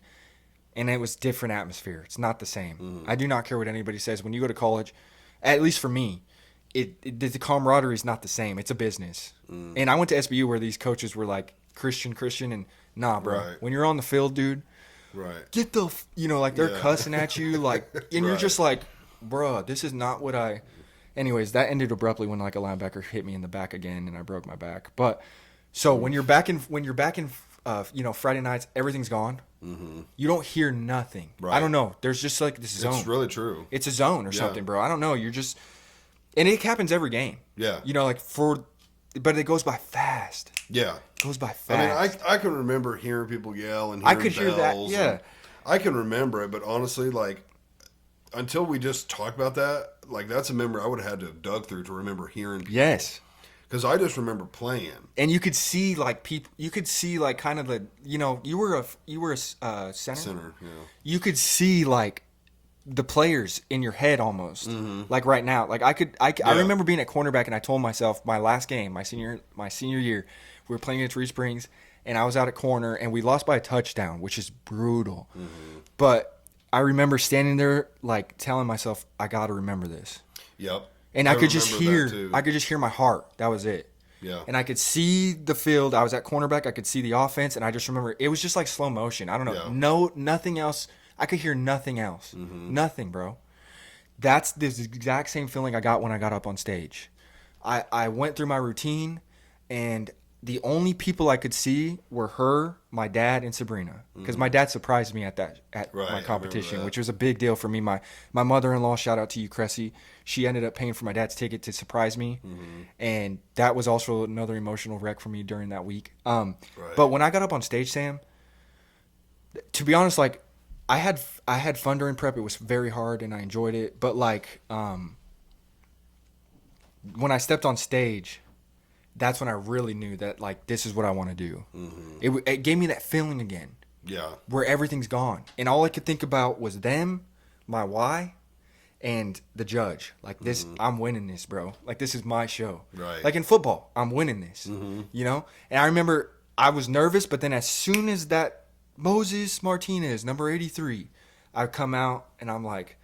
And then I just go through my routine, and it was just like everybody's like, "Yeah, Dad." I could hear Dad. Yeah. Yeah, but then like, you have that moment of like you don't hear nothing. Yeah. It's You like a know? moment of just clarity. Clarity, and then you get done, and I do this thing where I'm like, I like do that to say goodbye at the stage or whatever, and I walk off, and I remember getting back there, and I was just like, and like during the show, once you do your routine, you go back to these lines. And they pick out they're called first call outs. If you get called out in the first call outs, that's only the best guys. Right. They get to pose again. There's 20 guys. Yes. There's 20. So like against each other. So like you all go up to the stage and there's a center, there's a square. That's first place typically. And then it goes like, depending on the show, like it's like if there was a line of people just to show them, the center, if you're in the first call outs, is normally first place during prejudging. This is prejudging. And then there's either second on the left or right, and then it goes like third, fourth, just depending on how they set it up. Right. And I go do my routine, and I have to go back to the spot. I have to wait for 20 guys to do this. Well, my first call out was 20 guys. Yeah, 20 guys. That's right, because it's prejudging. So then we're all standing there like on the side of the stage, holding our positions that we're supposed to do for men's physique, and they call this one guy. They call I think another guy. And they're like, stand right here. And then they say I think I was number 52. I can't remember my number anymore. Number 52. And I remember standing there for a second and then being like, oh, crap. That's me. Yeah, like that's me. Right. And then they're like, stand right here. And center stage, I think there was an odd number of guys. So it could have been me or this guy that I ended up losing to. And so we were thinking I was in center stage, and the whole time I was up there, that's when, after my routine, that's when I really knew. I was like, oh shoot, dude. Yeah. This is it, cuz. Like this is I can do this. Yeah. I get up and they're like saying front pose, you stand there in your front, you're just like pretty much just literally standing there for minutes. Terrible. Like you're flexing the whole time. And then they're like, okay, back pose. You go back and you're just holding that. And then they're like, okay, 52 and this guy switch. So then I get in the center and I'm like, they say that and I'm like on the stage, like, this is like, let's go, baby. And I'm just like smiling, like I've never smiled. I don't smile with my teeth. Right. I hate my teeth. And I was smiling, dude. Like I was like, dude, loving it. I was loving it, bro. And then I got off and, Maddie runs up. I'm in the hallway and she hugs me. And it was just like, it was a dream, dog. Yeah. And I got random people coming up to me like, dude, you look crazy. Like, it's just like, and then I want to preface to say this, like, my why is, my family and God. Like, the reason why I like doing this bodybuilding thing is it gives me a platform to speak about him. Like, it really does. Yeah. I have kids that come up to me in the gym now and they're like, they want to talk to me. And so there's a moment where I can be like, hey, this only isn't possible because of me. I know what just me doing something or just about me gets me. I know where that gets me. Never anywhere good. Never, Sam. And so I realized, like, hey, I want to do this so I can spread the gospel. I can show people like they can do whatever they want. You could be a small town dude and you can make it. Yeah. I believe one day I'm going to make it. Like, I really do. Like, I believe that God's going to give me the capability, and if he doesn't, then I'll switch. I'll pivot. I'll do something else, Right. I'll help people do it. Or, like, even if it's not bodybuilding, like, I'll figure it out. I mean, it's the best thing that's ever happened to me. It's the hardest thing I've ever been through, and I love hard things now. I'm a big believer, Sam, if you put yourself through hard things, good things are going to come out of it, big dog. Yeah. I mean, I mean, dude, it's like a relationship, honestly. Mm-hmm. You know what I mean? Like we were saying earlier, I think time and age. Yeah, and I think Like you you learn. learn that more. I think like I mean, this is just opinion, obviously, but like I feel like when you go through hard things, and then you come out of them over the like years later. Like I remember going through a lot of hard things with Maddie, and then like years later being like, dang, we got through that, but it makes me love her even more, and also kind of feel bad about putting her through those things. So that makes me even more like, Yeah. you know, Yeah, you typically, like, some of the times you grow the most and grow closest to someone is going through something really for bad. sure. And sometimes people don't make it through those things. Right. And sometimes that might even be justified, but if you can push through it and make it through it, Right. typically when you come out on the other side, it's so much better. So much better, dude. I'm gonna start sweating for some reason. I think I'm getting excited. I think we get excited. But yeah, man. It really reminds me. There's a song that I really like, and it seems like it rang so true, especially like when Maddie and I were younger. But it's called "Break Up More Often" by Riley Green. I don't think I've ever heard it. It's a good song, bro. I know Riley Green. Basically, the song is basically about, like, every time we would break up, and they'd get in a fight and she would leave or something, she'd end up Right. coming back wanting her stuff, and that would end up to them kissing and making up and being even closer, and he's like, we should break up more often.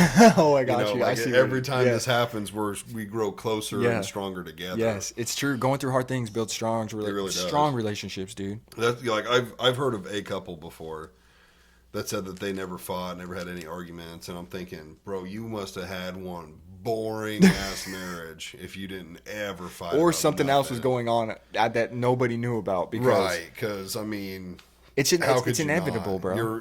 They're a female, you're a male. Like you're Different. You're completely different. I want to know what your take is on like the world today.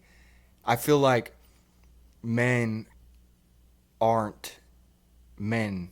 Like There's a lot more simps. You know what I'm Beta saying? males, Yeah, like there's a difference between like having respect for your wife and like making decisions because of that versus like just letting them like kind of control you. Yeah, letting them run the show. Or falling Yeah, in the lines of like you're supposed to just accept everything. Yeah, no, it's not supposed to be like that. Maddie and I talked about that, and I think I had said this a long time ago when we were going through our stuff.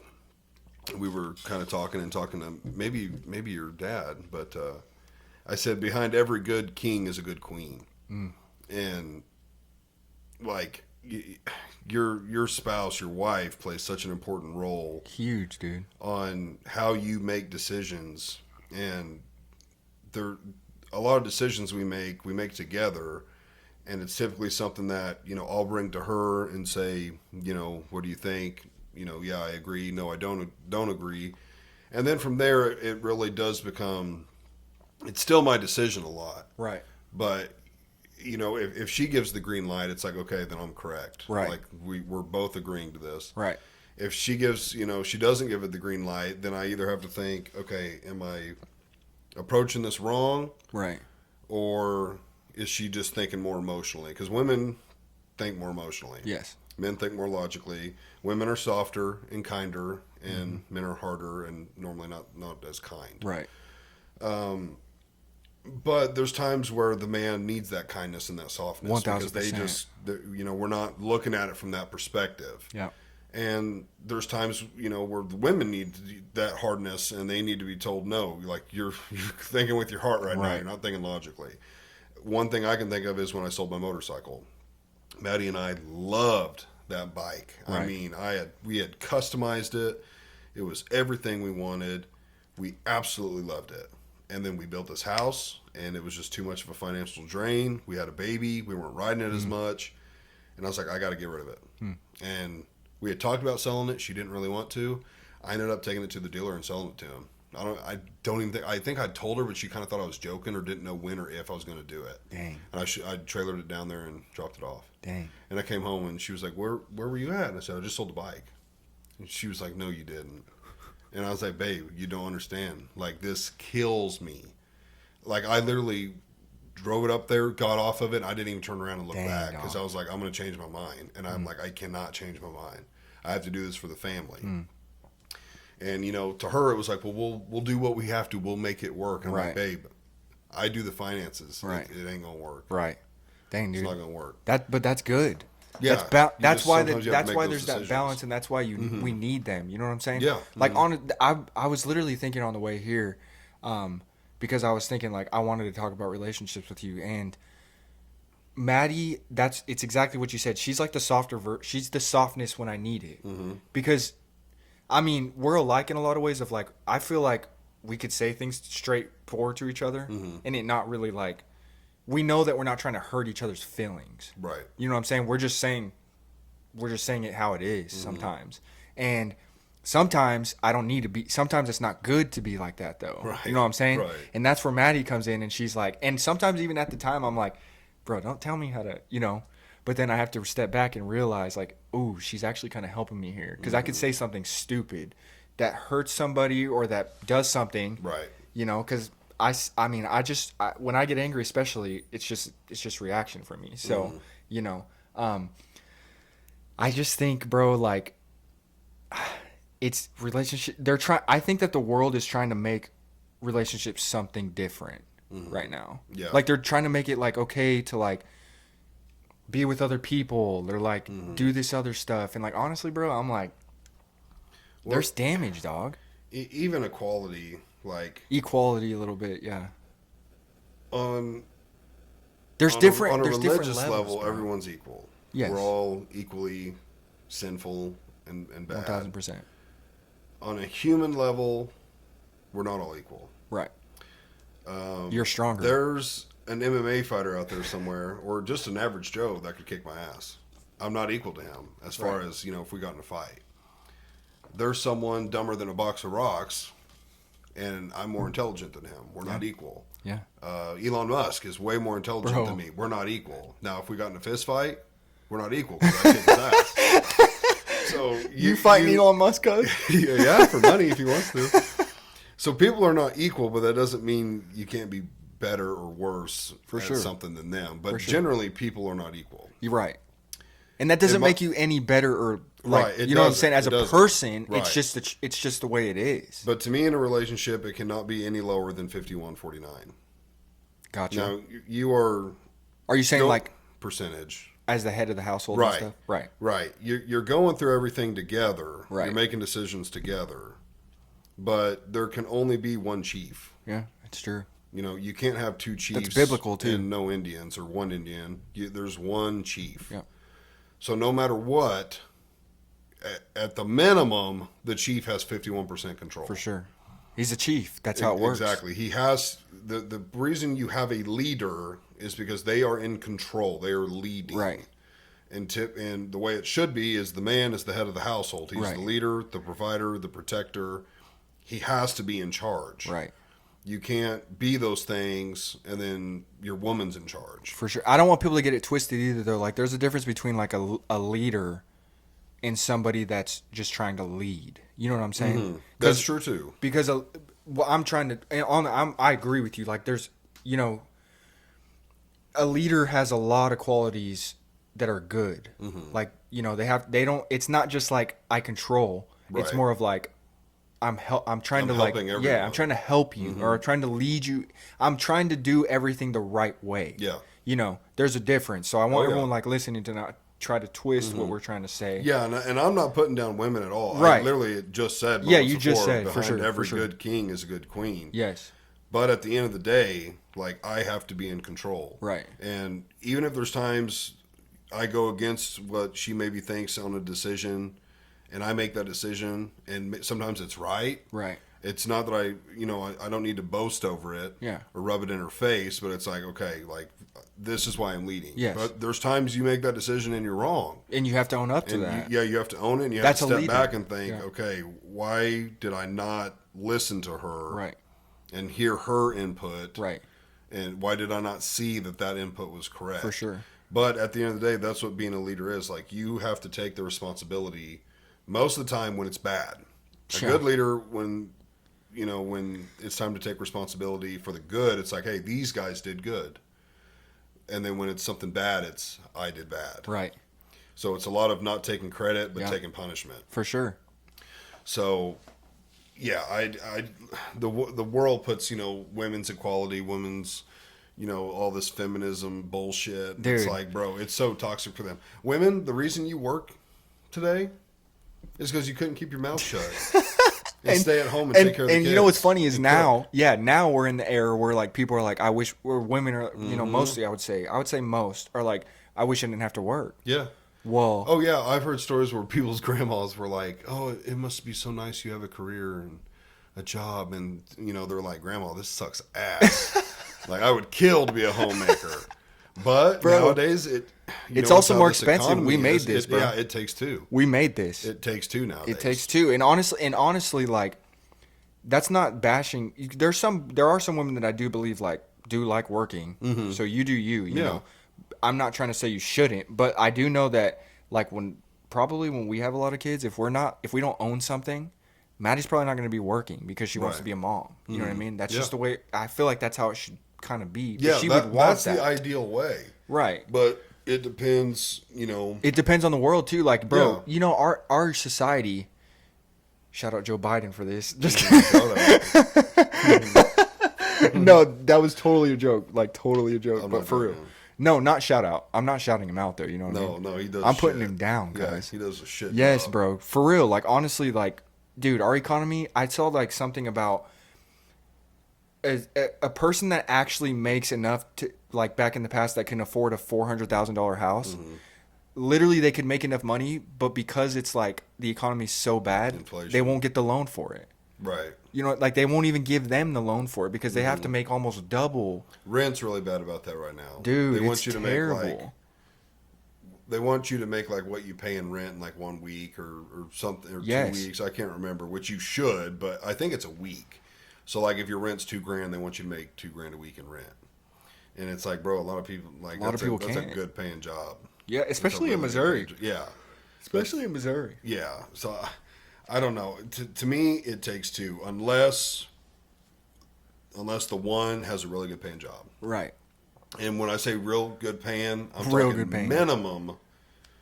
For my lifestyle and how I like to live, one would need to be taking home 80 minimum. Yes. Minimum. More like 100. I was thinking to kinda live 100. comfortably.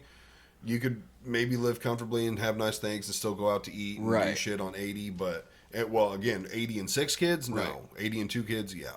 For sure. But yeah, it really takes close to 100 That's our to biggest, live comfortably. bro. That's our biggest issue right now too. Is one of my main goals is to build a gym. Mm-hmm. I want to build a gym in Mount Vernon, because, bro, I'm just gonna say it honestly. The gym I go to sucks. Is it in Mount Vernon? It's in Mount Vernon. Where's it even at? It's called TR Fitness. I don't know where it's at. It's right now. literally. Do you know Mount Vernon? Yeah. Let me think. Sorry, I'm trying to burp. I'd never even heard of it. I didn't know Mount Do you Vernon had know? one. Yeah. Do you know where? The side road to the old TA. Mm-hmm. So there's the old TA. You could take that side Yeah. road. Mhm. If you go down that road, just mile 2 maybe, Past the hotel? past the. Let me think. Yes, past the hotel. Okay. There's you can either make a left and go by this old church that's on the left. Mm-hmm. Literally right not even 500 more feet. There's a gym. I thought you live in Springfield. No, I live in Mount Vernon right now. Oh. Yeah, bro. I didn't know that. I've lived in Mount Vernon for a while now. Oh, shit. I thought you were still in Springfield. No, Oh. I've never been to Isaac's in Springfield. You lived in Springfield, though, didn't you? Republic, Oh. but that was hell, I thought you did. that was 3 or 4 years ago, bro. Oh. Yeah, I don't know why I thought that then. Yeah, right now we are. So when we got back from Florida, we obviously were starting to look for a house, and so we lived with Maddie's parents, and we've just kind of been there since. There's some other things that have happened and reasons why, but we're remodeling the house too now, so we're just kind of waiting till that's done to officially kind of be on our own, I guess. And then honestly, that's when my life and her our plans will start to come to fruition and stuff. Right. So, yeah, I mean, I've been in Mount Vernon, dude. Hmm. Yeah, for a while. I don't know why. I I'm not didn't that know far. Yeah, I mean, 30 minutes. That's why. Yeah, 30 minutes. Yeah, I mean, a lot of people don't realize, even at work, a lot of people didn't realize that Mo was my brother-in-law. Oh, for real? Yeah, actually, I think I just told someone the other day. He was there Thursday or Friday, Thursday. And I was like, yeah, you know that's my brother-in-law, right? And they're like, huh? And I'm like, yeah. Like, he married my sister. And they're like, oh, no. Didn't know that. But, I mean, hell, we've known each other since you're only a year younger than me, but I was what? How old were we? I was probably like 8, 7? 7, dude. Somewhere around there? Yeah, 6 maybe. Yeah, maybe 7, 6. I was young. Like, we've known, and we've been through a lot together, bro. Because I remember staying the night with you when Mo lived at the church, that house behind the church. Yeah, yeah, bro. You guys had those big fish pillows. Yep. Yeah. Uh-huh. That's so funny, bro. And then when he lived right up the road in the trailer from your grandparents' house, yeah, I'd stay over there. Yeah, bro. I stayed down in Cassville with you guys. Cassville with us. Because Leanna broke my PlayStation down there. I remember she that. stepped on the cord I remember that, bro. I remember that. Yes, dude. We have so many funny memories. Like when we broke your waterbed. Yeah. Yeah, Oh, me, you, and Isaac jumped in. I was scared as heck. We were wrestling. You kept throwing us on the bed. Yeah. And then it just busted. It was just like, yeah. Oh, that was scary. I remember when I dumped my truck in the pond because I was driving. Yes, on the ice? bro. I remember that. Yeah. How did you get that out? Neighbor up the road came, brought a I tractor. thought I remember that, bro. Pulled me out. Bro, I remember a lot of stuff with you, Sam. Like, I remember one time. One time you got so drunk and you were throwing up in my bathroom upstairs, and my grandma came out, rest in peace to Nana, and I know she did not know, but like you were just going in, and my grandma came out and she's like, is he okay? Yeah, he's fine, Nana, but he just drank too much, bro. You were just going in, dude. It happens. And me and Isaac covered for you, bro, and I just remember being like, Sam, you gotta stop, bro. Pretty sure you went hunting the next morning too. Yeah, I was literally just to bring that up. I remember when we went hunting out in my double blind. Do you remember? Double stand. Was that? Oh yeah. At Nana's. Yeah. Do you remember that one time? So, Sam, you were with me the first time I tried chew. Mm-hmm. And that was at a creek. Yeah, it was right down from old house. Oh my gosh, bro, brutal. But then, do you remember when we went hunting?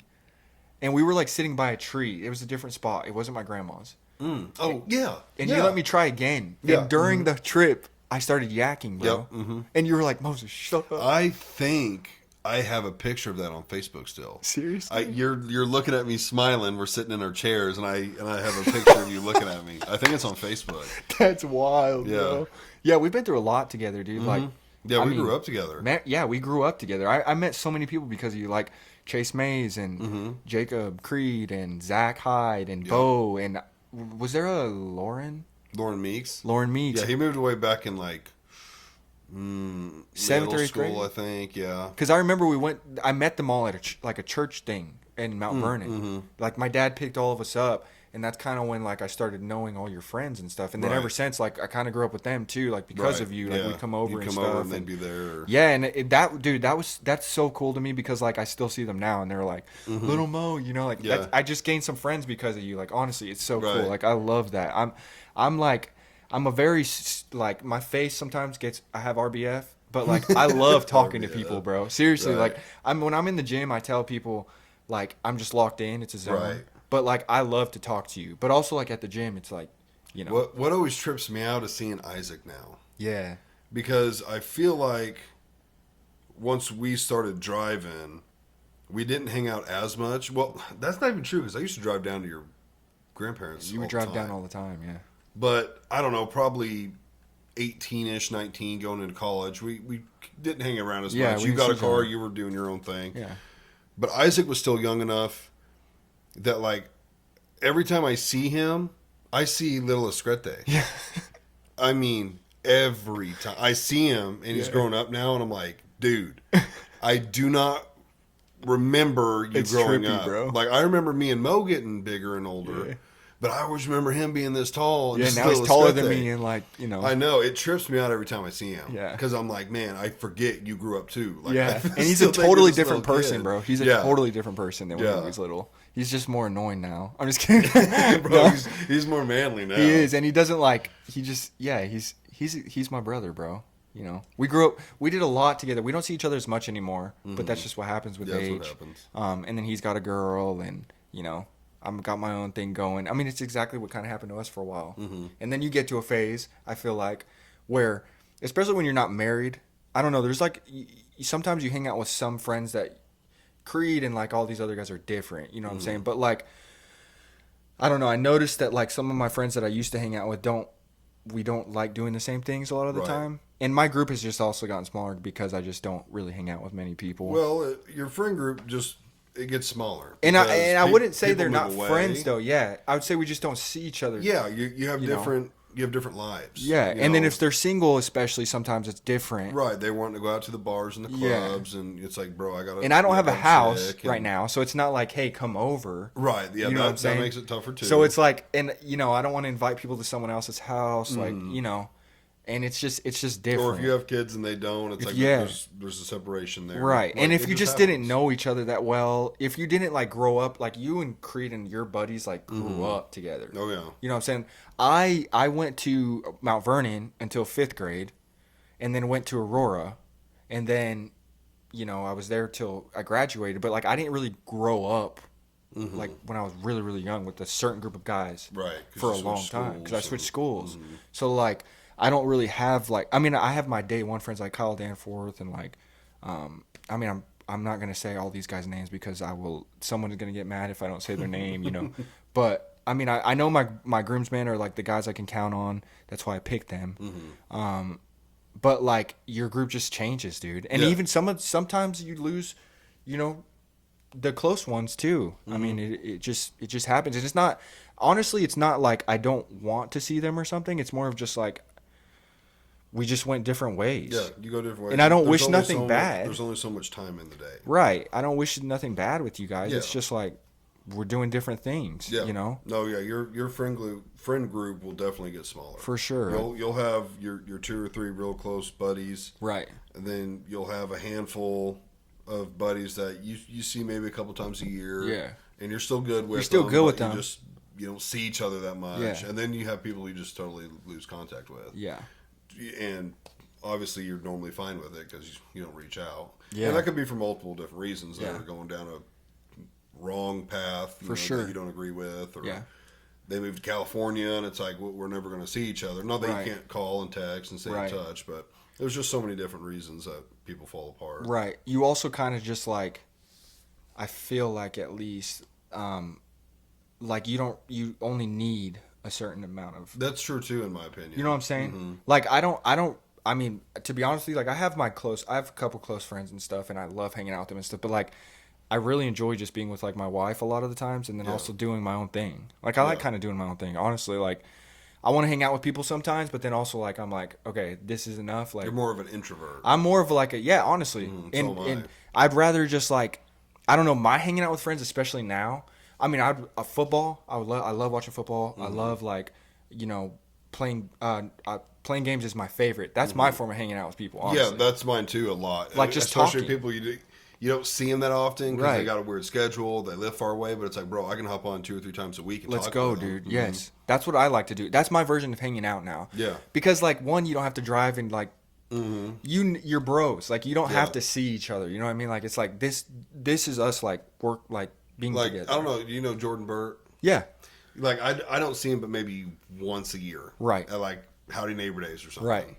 But I talk to him every week, Dude. whether it's on Snapchat, Chase Mays. or Instagram, Yeah. or through Fortnite. I Yeah. talk to him every week. Yeah. And we have a blast playing Fortnite. For sure, dude. But And we you're like hardly buddies. never see each other. Yeah, you're like best friends. Oh, You just yeah. don't see each other. Yeah, and when I see him, it's like, bro, like we hug. It's like, what is going on? Yes, bro. But we just don't see each other Because that you often. that's a relationship that's healthy because you both understand that like you guys are just doing other things in your life. yeah. And that's your guys' hanging out. Like Yeah. that's how I am with Chase Mays, honestly. He It's like, lives in Springfield. He works Yes. nights. Like you just can't mingle that yes, much. exactly. And what is your opinion, I guess, on video games like as an adult? Because I know there's a lot of I would honestly say the older generation. I would say some of our generation is like, you're not grown up yet. Like, why are you still playing video games? So our older generation, like our parents, they don't understand it because They didn't have it, they didn't have it. Video games to them were arcade games, and those were for kids. and you were in person with each other. Right. Our generation, definitely people stop playing as they get older because they just don't have time. But Right. you have to make time for it if you enjoy it, and it is a good way to stay in touch with people. It's a good way to just let off some stress. I love it, bro. Yeah, I'm all I for absolutely it. love it. But I'm also the kind of guy that, I just did a podcast about, I went fishing and like clean trout. I've talked about deer Right, hunting. right. Like, You can't just live in it. I got you. Yeah, there are some people that do. Right. Like, they play video games. Right. They go home, they play video games. They For don't sure. go out and socialize. They don't do nothing. Right. There's some people that all they want to do is like hunt. Dude, they hunt and fish, and that's all they do. Yep. Do whatever you want, but I do like a little bit of everything. You got to. I can play video games one day, and then I can go sit out in a tree stand for 8 hours in 30-degree weather. I can and vouch hunt for deer. it. It's true. Yeah, so like, I don't have a problem with it. I don't care what people want to do, but I like doing a little bit of everything. Right. Like, I can be outdoorsy, and I can also sit on my ass for 12 plus. The longest I've ever played Fortnite straight was between 12 and 16 hours. I mean, I'm not gonna. I feel like I've done it. So Yeah, I got on one time. We got on at like 8 or 10 in the morning one time, and it was like around 3 or 4 the next morning before we got off. Right. And I'm talking, when I did that, I didn't take any breaks. I probably played with like 6 to 8 different people. Like, Right. someone would get off, but someone else would get on. Did you just decide to do that? You were just like, I I'm had gonna do nothing it. going on that day. Oh, okay. I mess with that heavy because like And people kept rotating in and out, so Bro. it's like there was always someone on, and I just played. I'm not gonna lie. One day I didn't have, or one day I didn't have to work. I think that's what it was, and I had nothing to do. Mm-hmm. So me and Chase got on at like Chase Mays. We got on at like 9 o'clock, I think, and I played literally until like 6 p.m. Mm-hmm. And I after it, I was like, I told Maddie, I was like, I ain't got to play the rest of the week. Like I'm good. Got it all I'm out. good, bro. Like but that's like, I feel like you need that sometimes, especially Mm-hmm. when you're just going. Yeah. I mean, I don't know. It's obviously different. I don't know if it's different when you have a kid. I don't have. It makes it even kids, harder. so- Yeah. Right. But I'm sure like there are days where you guys probably need to do something like that. Like, hey, we need the kids to, like, there's obviously when they're not babies, and I Right. get that. But like, I think that there's a healthy balance. If you're getting crap done and you're doing what you need to do, taking care of your responsibilities, Exactly. you know what I'm saying, and you're being a man, Mm-hmm. I don't see anything wrong with like playing the video game with your friends. You're not hurting nobody. Yeah. You're not. I mean, it's a place where you can go to be a kid again too. Honestly, Yeah. I think that what happens is we become adults and we think that we just have to be like all put together and like we only have to be an adult. Well, Mm-hmm. Right. I think that's when you lose the fun in life. You know, No, we're it only here absolutely once. is. You know what I'm saying? Yeah. We're only here once. Like, you have to enjoy these. You have to enjoy things, even if Yeah. they're just video games. I mean, I remember when I lost my job before I got hired at Steel Tech. right? I had a whole month that I didn't work, and so I mean every day, every waking minute was just me stressing out about money and finding a job I'm going to like. And the only time I could get my mind off that was when I'd hop on and play with the boys. And we sometimes would only play for an hour. Right. I'd get off and instantly think, I just played from like 10 to 11. I never thought about anything going on right now. Yes, bro. You lose this. It makes you like. It's the exact same thing as like if the older generation, I guess, something that they had fun doing that like distracted them from life, like the real world stuff, you know, stressful things. Yeah. It's the exact same concept. It's just it's a different way now that just we a can different do it. And outlet. honestly, I feel like it's even better, Ali, because like I said, you're not like we're not going and jumping somebody. We're not going and paintballing somebody's house or like throwing TPing it or something. We're literally just sitting here in Call of Duty. You know, it's like it's fun. There's Yeah. something about or Fortnite or whatever. I've been playing UFC a lot lately, dude. UFC? Yeah. Dude, it's fun, bro. Yeah, no, I don't see anything wrong with it. I think it's a good outlet. I mean, obviously if you're I have a friend that literally, Sam, his girlfriend told him that. Like, when are you Told going him to grow what? up? Oh. Why are you still playing games? And it was something that someone brought up to me, and I was just like, that's so messed up, I feel like. Because I feel like, honestly, it's an insecurity on the other person's fault whenever they're like that, or something with them. Yeah. Because it's not, bro, like, They don't he have could, anything that brings them that kind of enjoyment. bro, he could be out doing something drugs, Right, something exactly. terrible. and you're getting mad at him for sitting there with his, like, he wants to go play with his buddies. You know what I'm Right. saying? His friends. And he's not leaving the house. He's not going out. Right, he's not spending money. And He's not spending, being literally, gone. dog. I mean, maybe occasionally like a skin or something. but, Right. You know, you know what I'm saying? Gotta get you a skin, Bro, you bro. gotta get a sin. You gotta get a skin. Skin. No, Foch sins, guys. Go Zen. So we're gonna watch the UFC fights tonight, though. Yeah, You big into UFC still? love it. Cause Bro, I live. did you watch the Alex Yeah, oh, yeah. Sam? I don't like Alex Pereira. You don't like him No, for real? no. Why don't you like him? I'm an Izzy fan. Oh, okay. Yeah, I like Izzy. Okay. Which Izzy, I mean, they're like 3-1 now, but as far I as don't- UFC goes, he's 1-1. Yeah, I mean, I guess I'm not like that invested into either of them. Mm-hmm. I just like watching people get knocked out. Oh no, yeah. All props to Pereira. He's a badass son Dude, of a bitch. like that was like that last fight that he had. yeah, against Yuri. Dude, I fell asleep. You fell asleep for Yuri? I fell asleep after the first round. Like right before it How? happened. I was just tired, dude. Bro, the first round he knocked Well, him out. because at the I don't very watch it end. on a TV, bro. Oh, I'm like, well, it was the second round, wasn't it?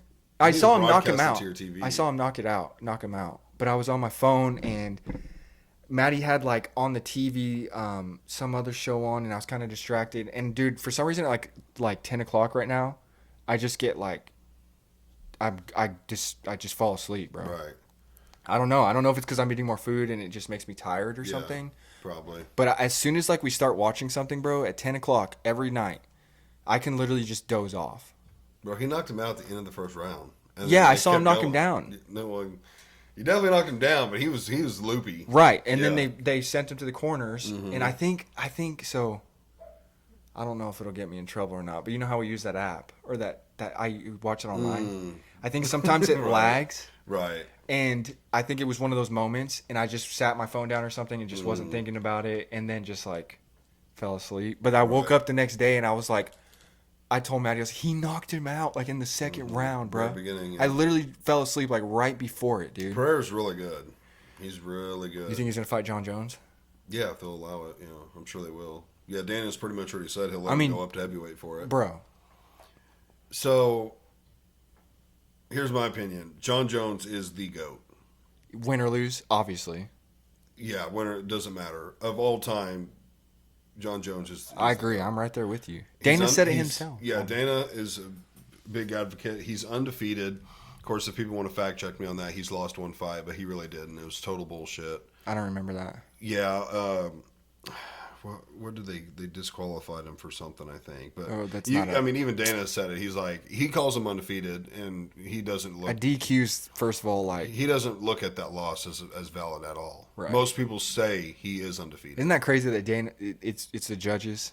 Yeah, it was a bullshit thing, but literally Jones went into a fight. I can't remember the guy's name, but he went into the fight and never trained.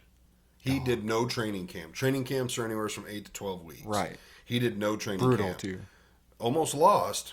He won by decision, and people were like, "Oh, saying that he doesn't have it anymore, and he doesn't even want to train, and this and that."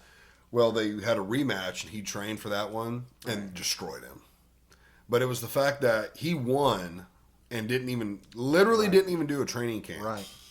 Just went in there, somehow made the weight, and then beat his ass. Right. Well, didn't beat his ass, but I mean, he won by a decision. Yeah.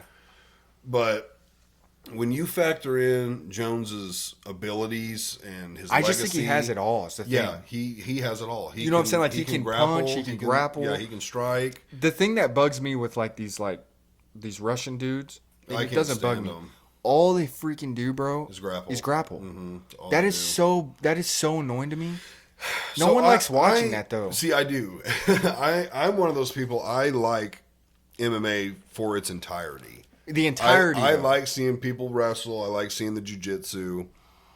I like seeing people get knocked out. Right. But I like a submission just as much, if not more, than a knockout. I do too. I just don't like seeing the whole fight. When you see a guy and you can tell, like, shit, he's about to tap. Like, it's so exciting.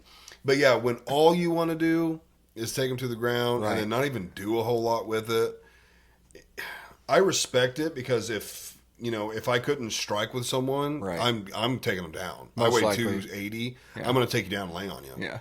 But wear you out. Yeah. It is smart. No doubt about it. It's a smart tactic. It's not great for viewing. It's though. not great for viewing. That's my only thing is like I like seeing people get bloodied up and like fists thrown. But like Charles Oliveira, yeah. a black belt jiu-jitsu artist, a master. Yeah. Love watching him grapple. Yeah. If he's fighting, I don't even want to see him standing up. It's because he's so technical with it though. And like he's amazing. You know the whole you could see him like setting it up. It's the same as I don't know how to say his name well. Makhachev.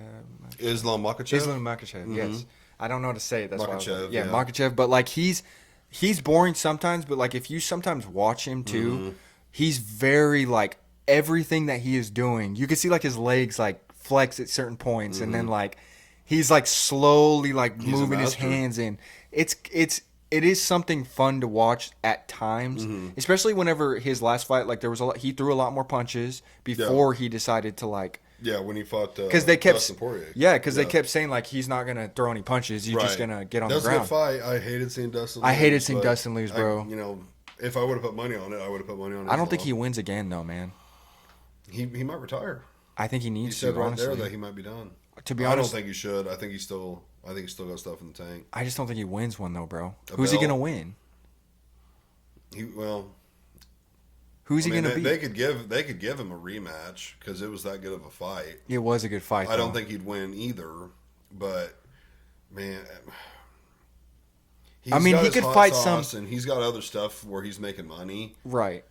But I think it'd be a little early for him to call it. He might not be a champion material, but he's top 5 material. I guess I shouldn't say he needs to retire. What I would say is he's not going to win a belt at this point, I don't think. No, I would be highly surprised if he did. Now, I would love to see him do it. I love Dustin Poirier. Like, I respect him. I don't like him a whole lot. Well, he's also got some... let me rephrase that. I like him as a fighter.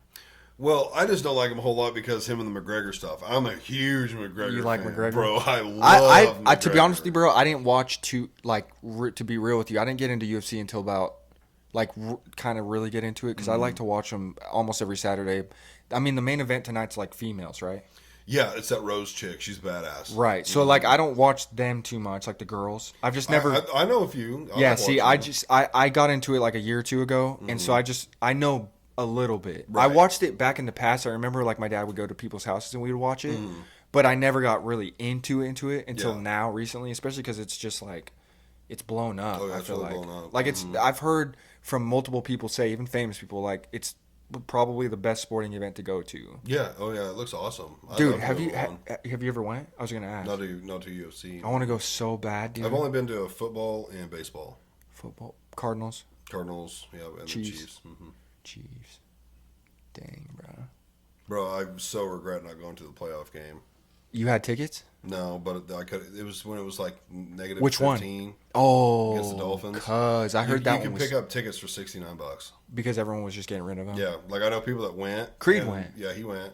He could have got me a ticket, and then who had the tickets gave the last one away before Creed could tell him. But looking back, I should have just went by myself. And even then, Creed was like, we bought tickets, and he said, like, nobody was there, so we just, like, at halftime went down to the bottom. Dang, dude. Because no one was there.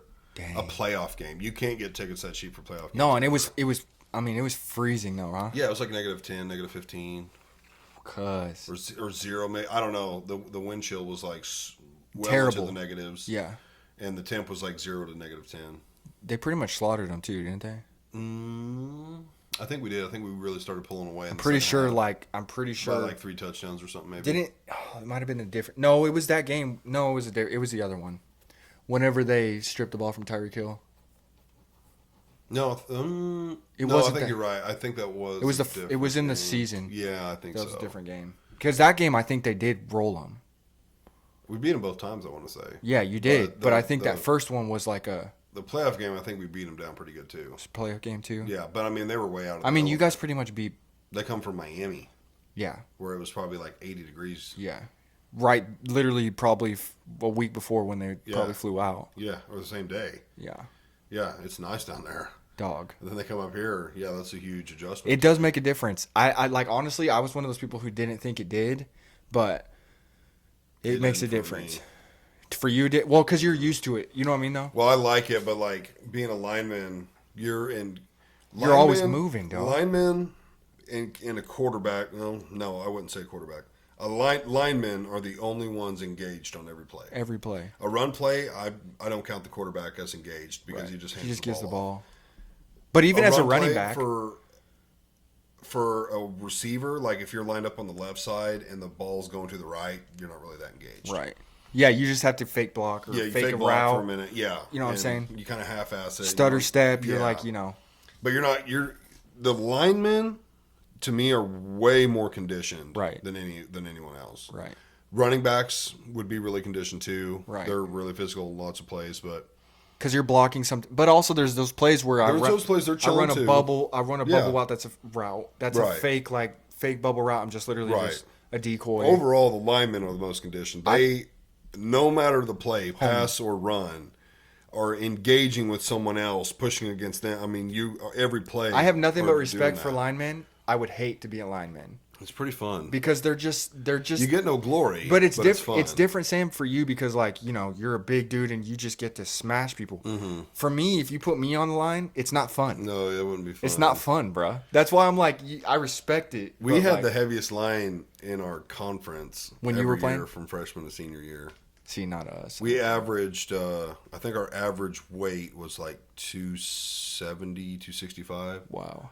I would have been the lightest at 250. Our heaviest was, I think, around 300. See, I don't think we had boys like that, bro. We've always had boys like that. Now, younger than me, I don't know. I don't think those boys were as big. Like, respect to my teammates, but like, we didn't have guys like that. Oh no, we played many schools where their linemen. It was crazy. Their linemen would be your size. That's what I kind of feel like they were. Yeah, When I was in school, yeah. I don't remember linemen being like. We faced linemen that were our size too, but I don't know, man. We were Lamar. we were big and strong. It feels like most of the time the other line would either be big and fat, or really little. And honestly, the big and fat ones are almost easier to deal with than the really little. Right. The big and fat ones have no strength, So they're just like so they're just big blobs. Right. Like once you get them moving backwards, they're easy. right. The little ones, they're kind of harder to grab onto, Right. and they're faster. But if they engaged with us, You could just throw 'em. there was really the smart ones wouldn't engage. Right. They would damn near try and like run sideways or something versus get through. But if they tried to engage, Were you it guys was good? Like, we never had good records. Right. I blame 100% on that on our coaching Hmm. every year. We had our coaches they come from programs where they wanted to kind of do what Sarcoxy does with that Spinner back. spinner back bullshit. Rip wing. Because I had a coach my freshman year. I think he was only there my freshman year, and then I think my other coach was there sophomore through senior. Who was that? Coach Holt. Okay. Then Coach Ellis, who come from Sarcoxy. Gotcha. We were not, bro. If I could go back in time and convince them to play how we should have played, there's no telling how good or bad we would have been. But I Right. think we would have been way better. Right. Like I said, we had the heaviest line in our conference. I think in our district too. Like it wasn't even really that close. Right. We had monsters. You had some pretty Every good dude athletes too. I feel was- like Zach Hyde was good. Yeah, we had good athletes, but as far as we didn't need them. We didn't need any athletes. You could have gave me a guy in a wheelchair in the backfield. I'm not shitting you. With our line, What did they run then? shit to the outside. Lots of outside shit. So no power, No. We tried telling them every year. no eye Bro, back. you got A, B, and C. You just need to run A and B mainly, throw in some C every now and then. But literally run in between me and the guard or the guard and then the Hammer tackle. it. Just hammer it in. And we tried telling them, Coach, it does not matter how big their defensive line is. We can fall forward It's like the 2 to Eagles, 3 bro. yards every play. Yeah. You're guaranteed 2 to 3 yards every play. Yeah.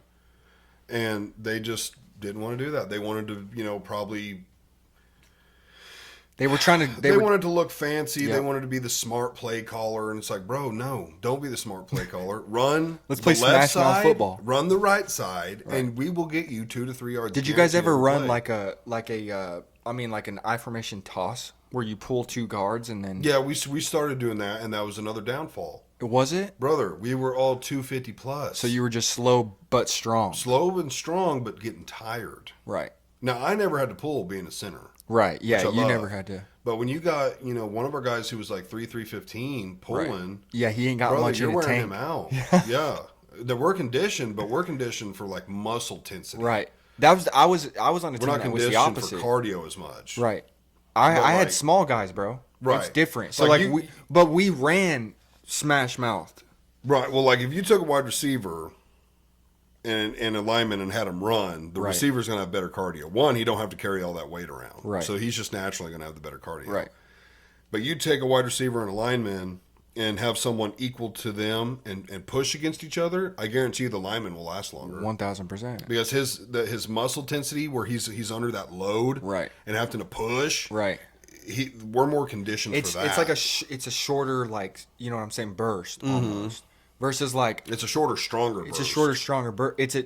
It's quick and you don't Yeah. need much to put them on the ground. Right. You know what I'm saying? Like that. Once you get them on the ground, that's enough time for whatever you need to happen. Yeah. Happen. You know what I'm saying? Yeah. For us, we had smaller guys and they were trying to run those up the middle plays, which I'm all about. That was our other problem. We had small running backs. Bro, we didn't have line though. So like our problem was we needed to almost run more of those like Outside stuff. outside Yeah. stuff. We and needed like to we keep it ran it every inside. now and then, but like we didn't have the guys like you. We had Yeah. quick small guys who we didn't have enough time to run the freaking ball up the middle. Right. You know we what I'm had saying? big, slow guys, big, strong guys, and we needed to run it up the middle, but Right. we ran it outside. Coaching's a big deal, dude. And like we lost, we had some good running backs. Like they were fast. Aaron Sabala was fast as hell, but losing Bo was a big hit. Bo was a power back. Bo tore his ACL, huh? He's a power back. He was fast, but if you had to label him, He he's just a power smash. Because Bo was the kind of running back where he would intentionally run through someone I instead could of see around it. them. I do not doubt it. Yeah, there was many times where he could have easily just like kind of started taking a different angle and ran around someone. Right. No, he would intentionally get less yards by running someone over. Which, as long as you're making a first down and you're rolling, that's fine. I mean, really, he was just striking fear into people. That's a Because good way when to they're do thinking, it. dude, this guy is literally like, instead of trying to avoid me, he's lowering his helmet and hitting me Yeah. when he doesn't need to. Yeah. Like it strikes fear into people. Even if it doesn't do it the first time, you do it a couple times like Yeah. that, they're going to be like, dang, I don't like this. Yeah, I don't like You know this. what I'm saying? But I don't know. And he was more of a power back. Like I wish I mean, I see Bo we could now, have ran it different. and I mean, I could tell Bo was probably like a beast, dude. Oh yeah. I mean, Yeah, especially he's way when he more was working level-headed out for a now, while. too. Remember when he was like, he was hitting the gym hard and stuff, and he was He like, got pretty big. bruh, Yeah. he was a stud. But Bo's way more level-headed now. Yeah. He's way more calm. Yeah, he I used to be real fired up back in the day. Bro, every time I'm around Bo, dude, your friends are so awesome. I just have so much fun with your like, I say your friends now, I consider them mine too, but Yeah. like, Zach, oh my gosh, I love that dude, bro. Mm-hmm. Creed, I love that dude, bro. Yeah, those are my dudes. We're supposed to watch the fights with them, bro. Yeah, we can end it now. Are you? don't I know. mean, I'm not trying to. I'm just saying. No, you're good. We're over 2 hours. I mean, we could definitely keep going. I mean, I know I could, too. The convo is so there. Like Yeah. we've done over 2 hours, and it doesn't feel like that at all. I mean, I've had so much fun. What time is it? 9. Wow. Yeah, we better get up there and Where do I watch go? this. I had fun. We This had was dinner awesome, and bro. everything too. So, Yeah. You want to give your sponsor a shout out? Yeah, I mean, I kind of just left it here. I mean, it's Hilda Sun, Max. I love you, big dog. I know I need to post more about this stuff. I get it. To be honest with you, I feel like you need to be on board with this. I'm going to talk to my man's Max. I need to talk to him too. It'd be cool. To We have a love you. sponsor. This is honestly, if anybody watching this like wants to get a hold of this, message me. I love it. It gives me good pumps. It's not if you're a person that likes the itch, maybe buy some beta alanine and then throw it in there because it has none. When he made this, he formulated it based off something that he really thought would work for him, and he loves it. And I started using it, and I love it. I'm a great fan. I use it too. I think it would be really cool to like do a collab with him maybe one day with this too. Like even just like make one that's labeled maybe like Moose and then me give Right. some insight. But seriously, guys, it would be awesome if you guys picked one of these up. If you guys ever want to try it or anything, hit me up. I mean, this one's a brand new one. I still have one that's I'm almost through with now. Mm-hmm. But seriously, hit me up if you have any questions. It's an amazing pre-workout. They're helping me out by giving me one, so it's the best. It's the least I could do by showing everybody how awesome it is. So Yeah. I'm very appreciative. It's very Christian based. You'll see godly. It's got all of this stuff on it. So hail the sun, cause Jesus, baby. Mm-hmm. But I'm good. You all good? I'm good, my boy. All right. Bro, this was a good one. It was a good one. You did amazing on this. Of We have course, to do you've it done again. them before, so. Yeah, we have to do it again sometime. Absolutely. And We're I coming know back we've on. been trying to get Dad on here, bro. I know. Him and Beans were supposed to do one time, and I worked that day, and I got home. I was just tired, and I was like, got I want to put him out, and I want him to be good. Right. I was like, I'm just not feeling my A game right now. Like I was kind of got you. brain dead, and so I'd like let's to just come. chill. I'd like to come back too and talk about other things. I mean, I know we talked a lot about bodybuilding and Mm-hmm. how I've done that. That's just a piece of me. So Yeah. No, you definitely have to come back on. That was like one of the quickest 2 hours. It was fun, I've bro. ever done. It's fun. Honestly, we would keep going, but we We gotta watch these fights. UFC, We gotta so. watch these fights. All right, guys. As always, thanks for watching. Follow me, Facebook, Instagram. You can watch, listen, YouTube, Spotify every Monday. Do you want to shout your Instagram out? My Instagram is Moses Lifts with a Z. All right. Yeah, go give him a follow and check out all his content Yes, too. sir. Love you guys. All right. Peace. Peace.